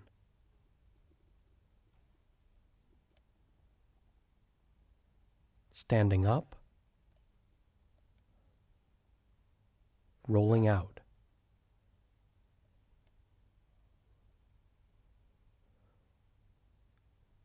We relax and do nothing. Special emphasis is on trying several separation techniques.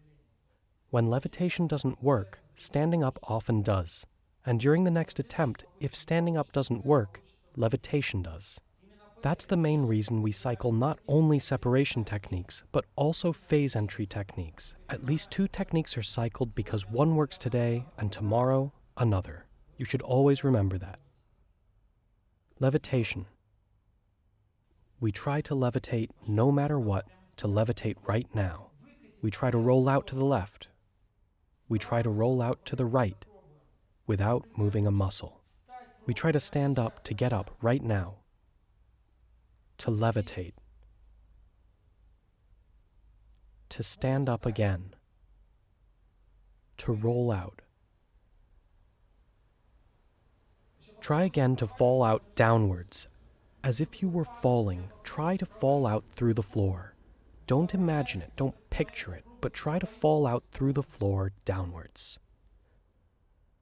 You may also try to do a backward somersault, or a forwards one.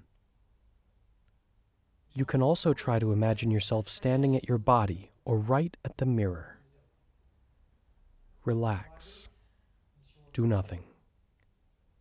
So, we've separately gone over an attempt to appear at the mirror and train separation separately. With separation, it's important to just try. Many who approach separation during an attempt fear making a physical movement and do nothing at all. If you accidentally make a physical movement, the sky won't fall, it won't be the end of anything.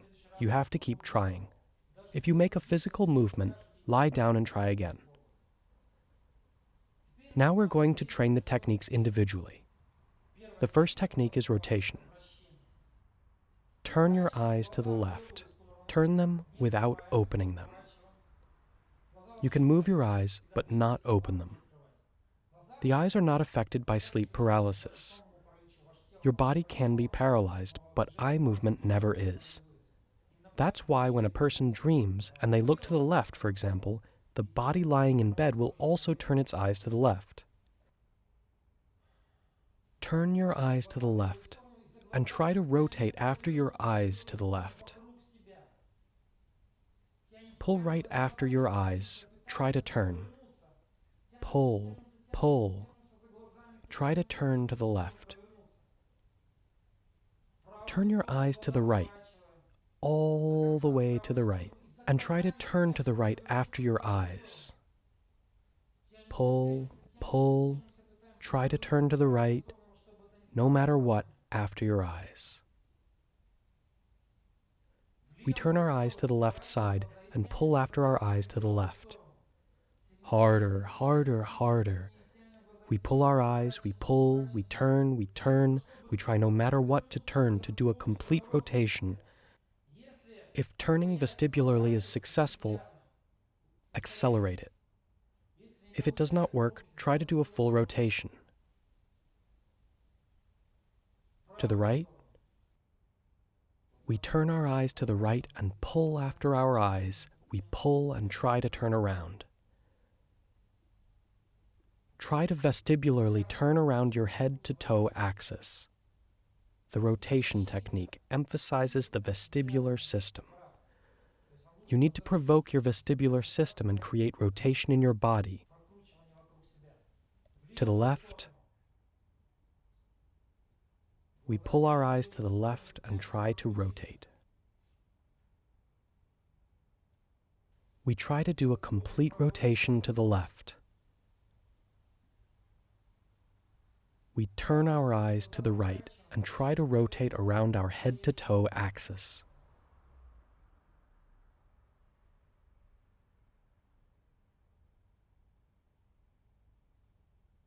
Try to rotate on your own for a minute at the level of the vestibular system. If that doesn't work, then try to feel halfway or quarter of the way vestibular rotation. If it works, speed it up. Okay, minute starts.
We turn our eyes to the left, and we try to turn after our eyes to the left.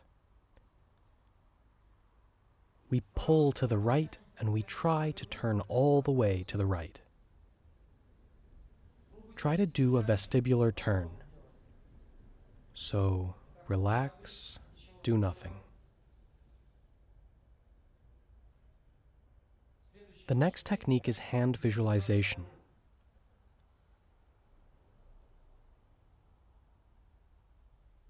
On the count of 3, we start imagining that our hands are before our eyes, literally 4 inches from our eyes. We try to scrutinize them, to feel and hear the sound of our rubbing hands. 1, 2, 3, we rub our hands. We try to see them no matter what, as if our hands were really before our eyes, but you do not see them for some reason. We rub our hands even harder, even faster. We try to hear them. We try to see them no matter what. My hands are in front of me. Where are they? Why don't I see them? Even more intensely, even faster.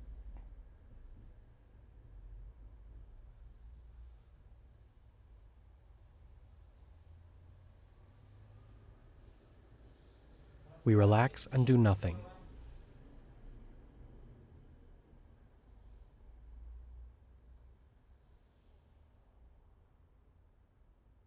One, two, we rub our hands. Act as if your hands were right in front of you, but you do not see them for some reason. They're physical ones after all. Where did they go? Where did my hands go? But they were right in front of me. Where are they? We try to see them no matter what, to feel them, and to hear the sound of rubbing. We rub them even harder and more intensely. No matter what, we try to feel our hands before our eyes.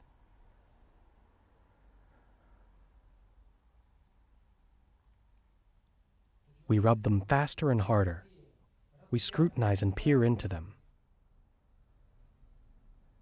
We relax and do nothing. 1, 2, we rub our hands. We put our all and pour ourselves into those actions. We concentrate to the max. We try no matter what to feel our hands which are rubbing in front of our eyes. We rub them and try to feel them, to see them, to hear them.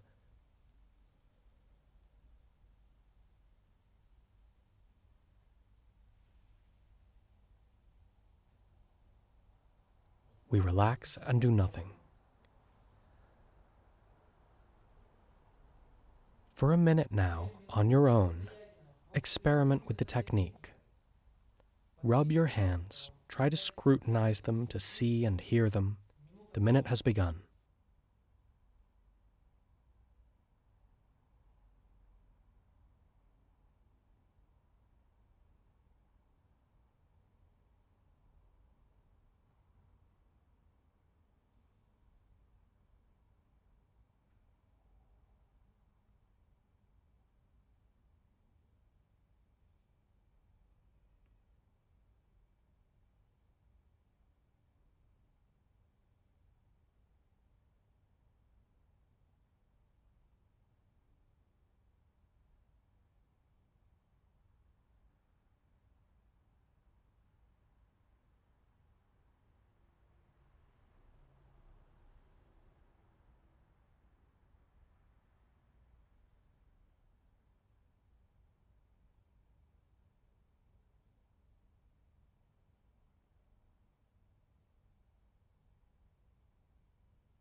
Rub your hands in front of yourself. Try to see them, to feel them, and hear them, as if your hands were really in front of you.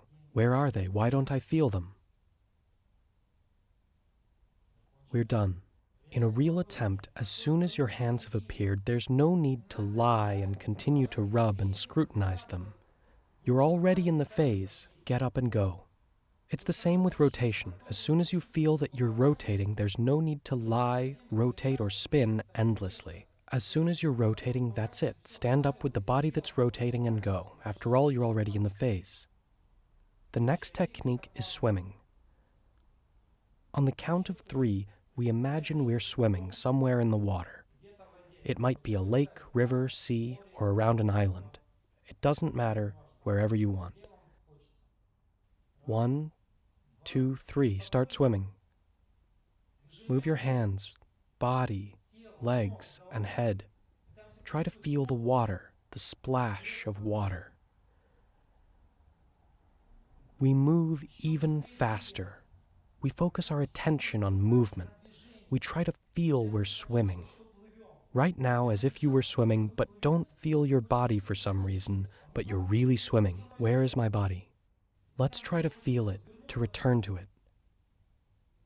We swim even faster, even more intensely, quickly, and attentively. We relax and do nothing. That is, act as if you were really swimming, and you try to return to yourself, swimming somewhere. You don't feel your body for some reason, and you try to feel yourself swimming. That is, you're not here right now, but swimming somewhere. 1, 2, 3, we try to return to the self that is swimming somewhere in the ocean, in the sea, in a pool. We swim even faster. We attentively try to feel ourselves swimming. Even more movement, more attentiveness. Move your hands, legs, and body. We try to spill over into the body that is swimming. And we accelerate. We swim even faster. We relax and do nothing. It's important to put your all into everything. Indeed, that is the key factor. If you do it just to tell people, look, I did this or that technique, it will rarely work for you. You need to put in your all into the actions being performed. Then, any technique will start working. 1, 2, 3, start swimming. We try no matter what to feel ourselves swimming. We swim even faster, even more intensely. You are now swimming for real, but where is your body? Why don't you feel it? We try to appear in it no matter what.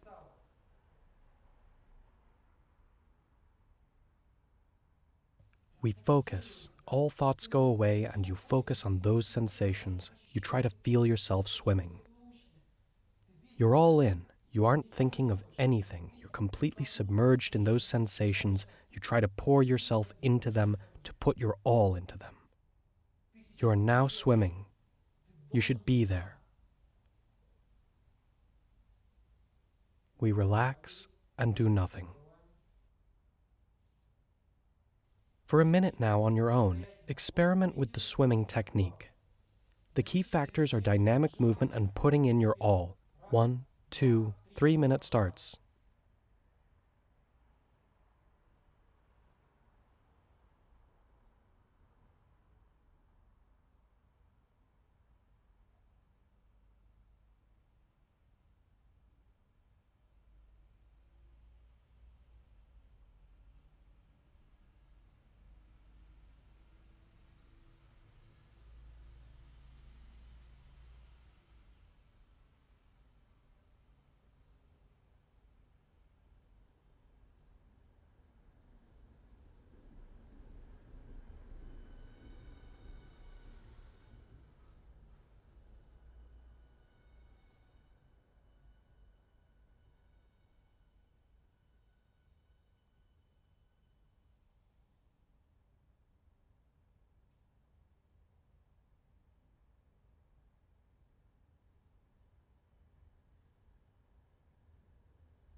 We relax, stop, and do nothing else.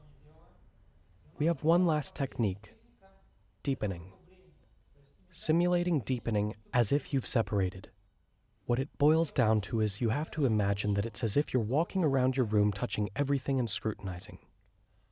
Recall where you'll be sleeping today.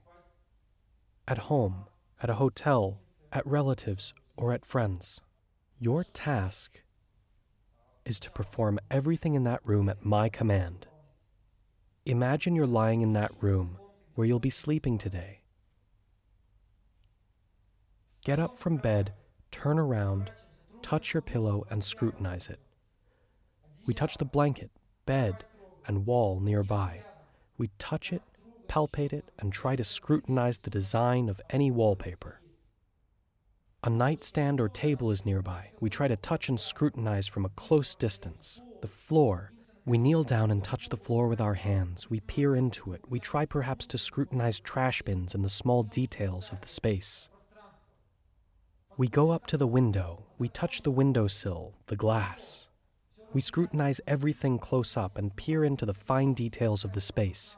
We try to scrutinize it all and feel it. We rotate around, walk up to the door, touch the door handle, and peer at and scrutinize all the small details. We go up to the closet, scrutinize the closet, and try to touch it, to palpate it. We go towards the mirror. We touch the walls, rub our hands, scrutinize our hands, and blow on them. We go up to the mirror, scrutinize the mirror, peer into it, and try to scrutinize objects around it. That's it. We don't do any more. It should be performed more or less in that way, just even more intensely and even faster. The more movements you include, the bigger the effect. That is, try to include as many sensations as possible. When you start to perform this technique, at some moment your imagination will be replaced with real sensation. That is, you imagine you're walking, and at some moment you realize you're not imagining, but really walking around your room already. And at that moment, there's no need to separate. You need to carry out your plan of action. In the swimming technique, you can turn up swimming somewhere, but you might just feel the movement of your hands lying in bed, and then you'll need to stand up. Now, it's the same, only on your own now, in the room where you sleep. 1, 2, 3. You've woken up and started touching everything around you, scrutinizing and palpating all the objects, all the details, everything around.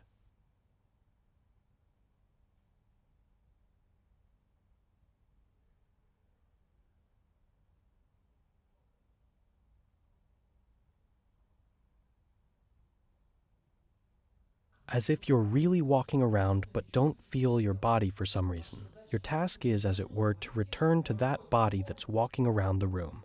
As if paralyzed, you suddenly don't feel anything. Where are my sensations? You try to get them back. You hysterically feel around in your room. You try to scrutinize everything, to return your senses, to put your all into those actions. The key factor is intensity and putting your all into techniques. Once you get that, any technique works. Even more intensely, even faster.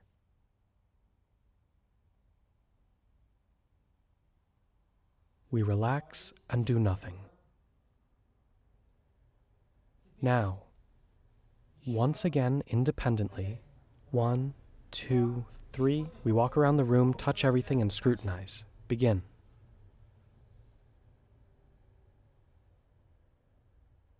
Dynamically, intensely. Attention to details is important, to small details.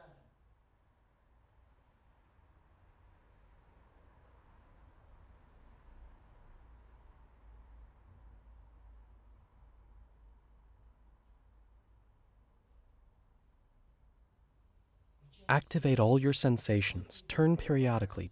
Turn, touch yourself. Scrutinize your hands.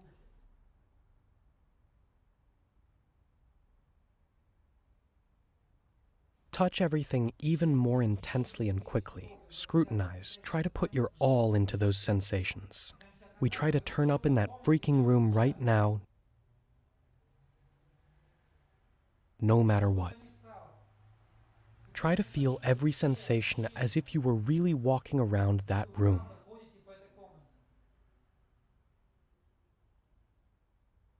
We relax and do nothing. Please note, during a real attempt at night or in the morning, as soon as you suddenly feel you're walking, that's it, you're already in the phase. You just need to carry out your plan of action. You can now change your body position if lying down is uncomfortable. Now we'll put everything together. Our goal now is to fully master the action procedure at the right moment. So it's as if you've come home today and now you go to bed at midnight, for example. You go to bed now. You think to yourself, yes, the alarm is set for 5 or 6 hours, whatever you need to not get enough sleep. And you think to yourself, until the alarm, I'll sleep well. But if I wake up before the alarm, I'll make an attempt. You fall asleep with that thought. You sleep, sleep, sleep. Meanwhile, keep in mind that if you suddenly realize during a dream that you're asleep, that's also the phase. Let's say you've fallen asleep. Sleep, sleep, sleep. You suddenly wake up in the middle of the night and think, why not try? The mirror. We try to appear at the mirror right now. We try to feel it, scrutinize it. We touch it and ourselves at the mirror. We try no matter what to feel ourselves standing at the mirror. It doesn't seem to work. We try to levitate. We try to levitate right now using our physical body. We try to stand up without moving a muscle. We try to get up. We try to roll out to the left, to the right. It didn't work. Now the rotation technique, let's say. We start rotating. We try to turn after our eyes to the left, to the right. It didn't work. Hand visualization. We rub our hands. We try to feel them, see them, and hear them. We rub our hands even faster. It doesn't work. Again, rotation. We try to spin to the left. We turn our eyes to the right, and we try to spin. We turn our eyes to the left, and we try to spin. It doesn't work. Hand visualization again. We rub our hands, try to see them, to feel them. as though you've seen your hands and felt them, standing up again. We stand up without moving a muscle. Levitation. As if it had worked for you. You go to the mirror. Just imagine in your head where you will go, to the mirror, where you will try to eat something. Just imagine. Immediately imagine how you will then carry out your plan of action. Just play it out in your head. Meanwhile, if you separate and walk around and sensations are vague, remember about the deepening technique. Using it stabilizes sensations. Say foggy vision. We start scrutinizing small objects, the small details of objects, and vision becomes clear. Not enough tactile kinesthetic sensation. We start to touch everything and then it comes. And so it's as if it worked for you. You've woken up and you've been returned back. You think, great, now I'll fall asleep until the alarm goes off. But if I wake up, I'll try again. You fall asleep with that thought. Sleep, sleep, sleep.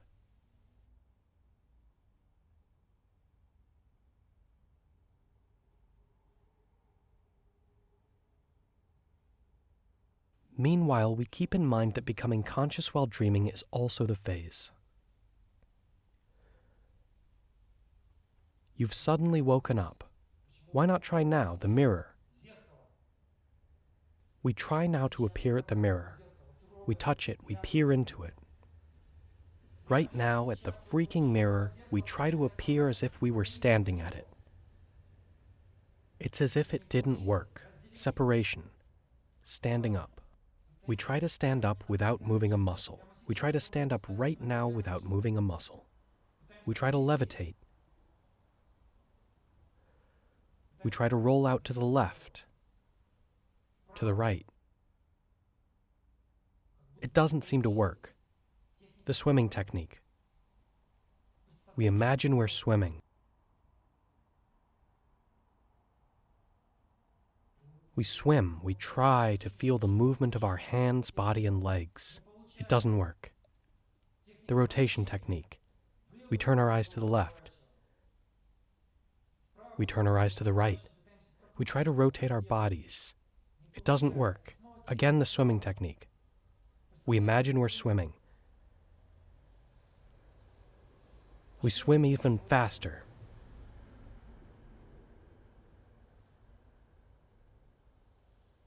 It doesn't work. Again, the rotation technique. We turn our eyes to the left and pull after our eyes. We pull to the left. And it's as if you felt movement. Again, standing up, we try to stand up right now without moving a muscle. To levitate. To roll out. As if it had worked for you, we picture our plan of action. The mirror, what you will be eating, and what your personal goal is. In your mind's eye, picture what you'll do and where you'll go. As if it had worked for you, you think, great, now I'll fall asleep. And after the alarm, I'll try again. You fall asleep again with that thought. You sleep, you sleep. Suddenly the alarm clock goes off. You stand up, read your notes, drink something, and perhaps use the bathroom. You may stay awake up to an hour if you'll fall asleep afterwards. We go back to bed. If you sleep poorly, do it just 1 or 2 minutes, then go right back to bed. The sun rises early now, so make good use of sleep masks if you have thin blinds at home. If it's noisy, you can wear earplugs. Sleeping masks really help prolong sleep. Basically, you've gone back to bed thinking, right now I'm going to make some intense attempts. I'll sleep 2 or 3 hours. Each time I wake up, I'll try to enter the phase. You fall asleep with that thought. And so, we're sleeping as it were.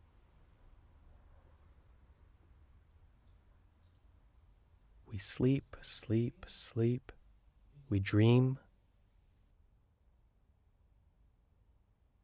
Suddenly, something odd happens in the dream and you think, I'm dreaming, it's a dream, it's the phase.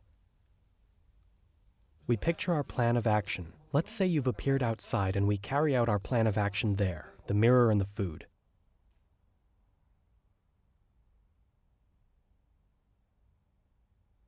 You are returned back and you think, great, I've entered the phase by becoming conscious while dreaming. I'll wake up now and enter the phase again. You fall asleep again with that thought. Now pay attention. I will give two signals, wake up and it worked. When I say wake up, do everything on your own, the mirror, separation, and cycle your techniques. As soon as I say it worked, what you did right then worked, as it were. That means it's necessary to separate and carry out your plan of action. If separation is permitted in the technique, naturally. For example, in the swimming technique, you can do without separation. And so we're asleep.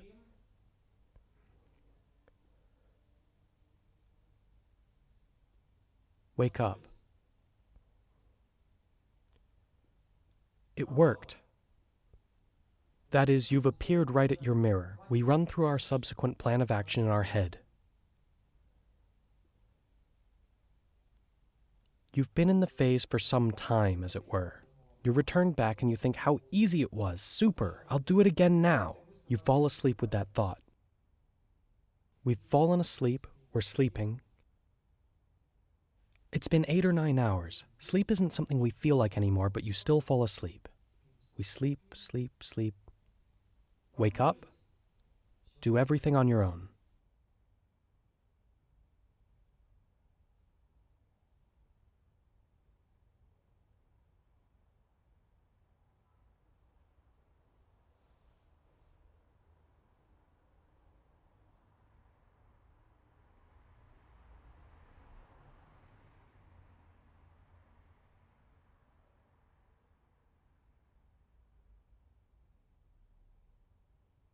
It worked. We do separation if need be, and our plan of action. There should always be a clear plan of action.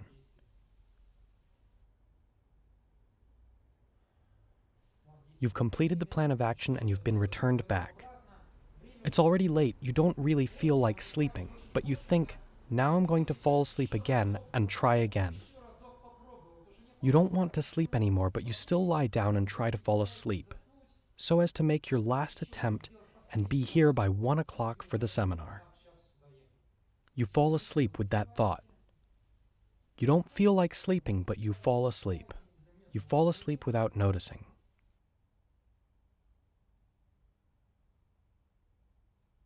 Wake up.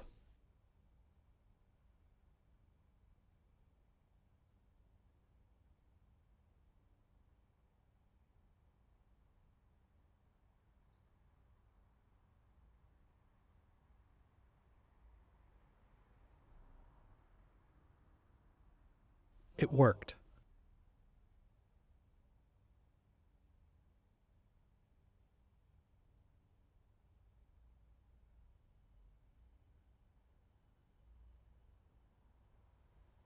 We go over our plan of action, where you'll go, what you'll do.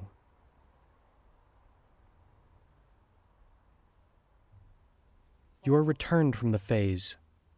You recall all your experiences that happened to you at night, all your attempts. You analyze them and are coming here for the lesson by 1 o'clock. We have one more short activity. Until you perfectly carry out your next assignment, I won't let you go home. It will now become clear who has mastered the material and who has not. I won't explain the rules of the game because you should already know them. We come home at night and go to bed. What do? We fall asleep. We fall asleep. And what's before that? The alarm clock. We set the alarm. Until the alarm goes off, we just sleep. We sleep, we sleep. May we wake up at night and make attempts? Yes, you may. Just don't put too much emphasis on it. Okay, we're sleeping. We wake up to the alarm clock. We immediately do our technique. And what do you think? Get up and walk around for 5 minutes. Right, get up and walk around. We get up to the alarm clock, remember what to do, and in 5 minutes or half an hour, Damir? We lie down. Yes, we lie down. And what do we think of? About the attempts that I will wake up and do again. Now is what's most important. Now the game begins. So I've fallen asleep with the desire to wake up and make attempts. I sleep, sleep, sleep. I wake up. I go right to the mirror. To the mirror. I immediately try to appear at the mirror no matter what. It didn't work. It didn't work. Standing up. Stand up. Try somehow to separate immediately, no matter what. It didn't work. A technique. Which one? Any. Swimming. Swimming, but more quickly. If you answer slowly, I won't count that. I try to picture I'm swimming. I try the breaststroke, freestyle, whatever works. I try to feel the sensation of swimming somewhere in a lake, in the sea. It doesn't work. I rub my hands. I try to feel my hands. I scrutinize them, try to see them, to feel them. It doesn't work. Go back to the first technique. We swim. We swim, right. We try to feel we're swimming. We try no matter what to feel we're swimming somewhere. It doesn't work. We roll out. Rotation is what we have in mind. We try to turn to the left, to the right. We try to turn after our eyes. I suddenly feel I'm rotating. At the mirror, what do? I feel I'm rotating. I get up and go to the mirror. I get up and go right to the mirror. Just get up. No need to think about how or with what to separate. If you feel you're rotating, you've already separated. Can you go right to the mirror? You can. You can separate right at the mirror and roll out at it. I've appeared at the mirror. What's next? Eat something. We've eaten something. Next, the goal. Our personal goal. For now, we say personal goal so as not to expose any, private goals. But in reality, it should be a specific goal. Great. You've carried out your plan, have been returned back. You're lying down, and what are you thinking about? That I'll fall asleep now, wake up, and try again. I'll wake up and do it again. And so the name of the game is to do the whole procedure perfectly without hints. Right, I'm sleeping. I wake up. The mirror. We try to appear at the mirror. We try to feel it, to scrutinize it. It doesn't work. We try to levitate. To levitate. Anything else? It doesn't work. Fall out, get up, separate somehow. Almost immediately, it didn't work. Go ahead, levitate. Done. What else? We roll out. What techniques have we discussed? Deepening. Let's imagine we're walking around the room, touching everything, scrutinizing, palpating. Be quite attentive to details. What's important is putting in your all. Not just to say you did it, but to literally feel it. Then it will work. Otherwise, it won't. Deepening didn't work. We rub our hands. We try to feel our hands, to see them, to scrutinize and feel them. I suddenly realize I'm not imagining it, but they're here. I already see them. What do we do next? You can get some sleep. We've seen our hands, so we just get up and go to the mirror. It's clear. Indeed, lots can be done, but if you saw your hands when you tried to visualize them, you're already in the phase. You've already separated. You need to carry out your plan of action. So we go to the mirror and perform the following items. After the mirror, what do we have? To eat something. And after that, picture our goal. Not picture our personal goal, but carry it out. Can I ask a question? When I go up to the mirror, do I see my reflection? Tomorrow, you tell me what you saw there. We don't have the specific goal of seeing something there. You will have to come and tell me about what you saw. So, some mistakes were made. Let's start over. It had worked for me. I'm now lying down and thinking, I'll wake up right away and try again. I fall asleep with that thought. So I sleep. I wake up. The mirror. I immediately try to appear at the mirror no matter what. It doesn't work. Perform techniques. What else can be done? In fact, if you wake up and don't clearly remember the procedure, do whatever works what you remember. You have 1 minute which needs to be used. Actually, I have a little advice. Many are perhaps irritated by the need for cycling and too lazy to do techniques. How do some solve the problem? They wake up and don't want to cycle through techniques so much that they perform such high-quality attempts to appear at the mirror or separate no matter what, that they don't have to do techniques to get results immediately. That is, you wake up and think, I have to enter right now so as not to torment myself with techniques. And they'll make high-quality attempts to appear at the mirror. That is, you wake up and think, drat, these techniques. What do I need them for? It's better if I appear at the mirror right away, and it works immediately. Indeed, it will work right away. Tomorrow you'll see how it will all work for you. And so, let's start from the beginning. You've woken up. Try to appear at the mirror. We immediately try to appear at the mirror. It didn't work. Levitate, roll out, and stand up. You wanted to roll out, stand up, and levitate. It didn't work. We do all the techniques or swim. Okay, we're swimming. We swim, we try to feel we're swimming. It doesn't work. We rub our hands. We rub our hands.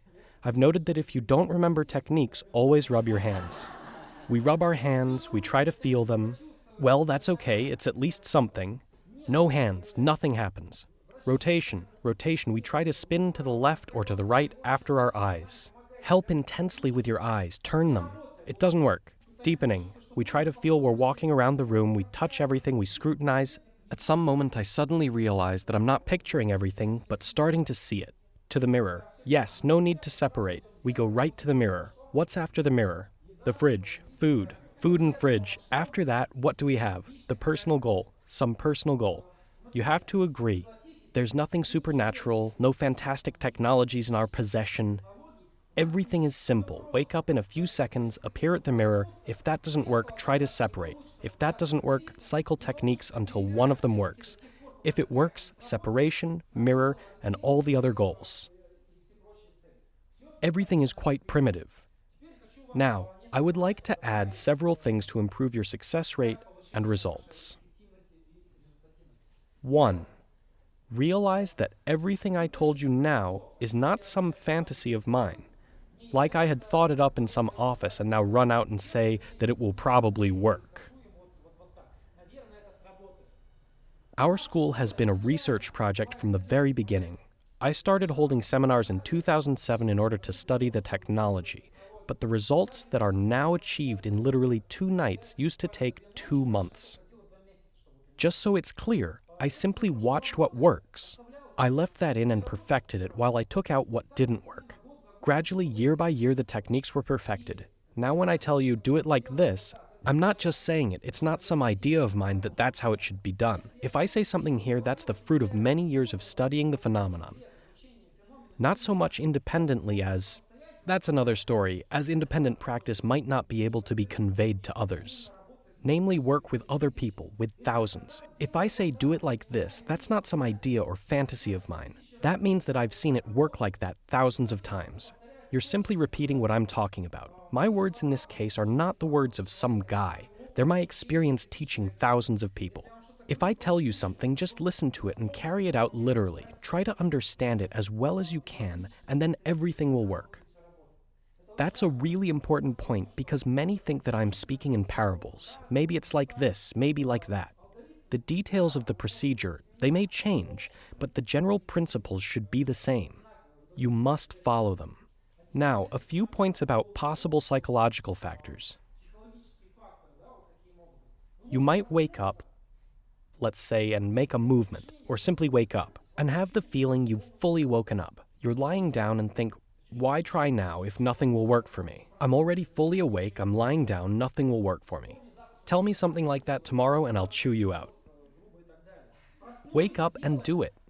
The procedure doesn't include waking up and evaluating whether you're in the phase or not. Your task is to wake up and do it whether or not it seems to you that you're in the right state or not.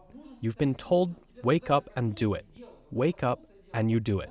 Even if you're woken up and made a movement or even already stood up, you need to do it. Lie down and do it. That is, use each attempt to the fullest. In fact, about 1 attempt in 3 will be one where you wake up and it seems like, I've already woken up. I'm lying down in the real world. Nothing will work for me. Don't pay attention to that. Continue on. Next thing.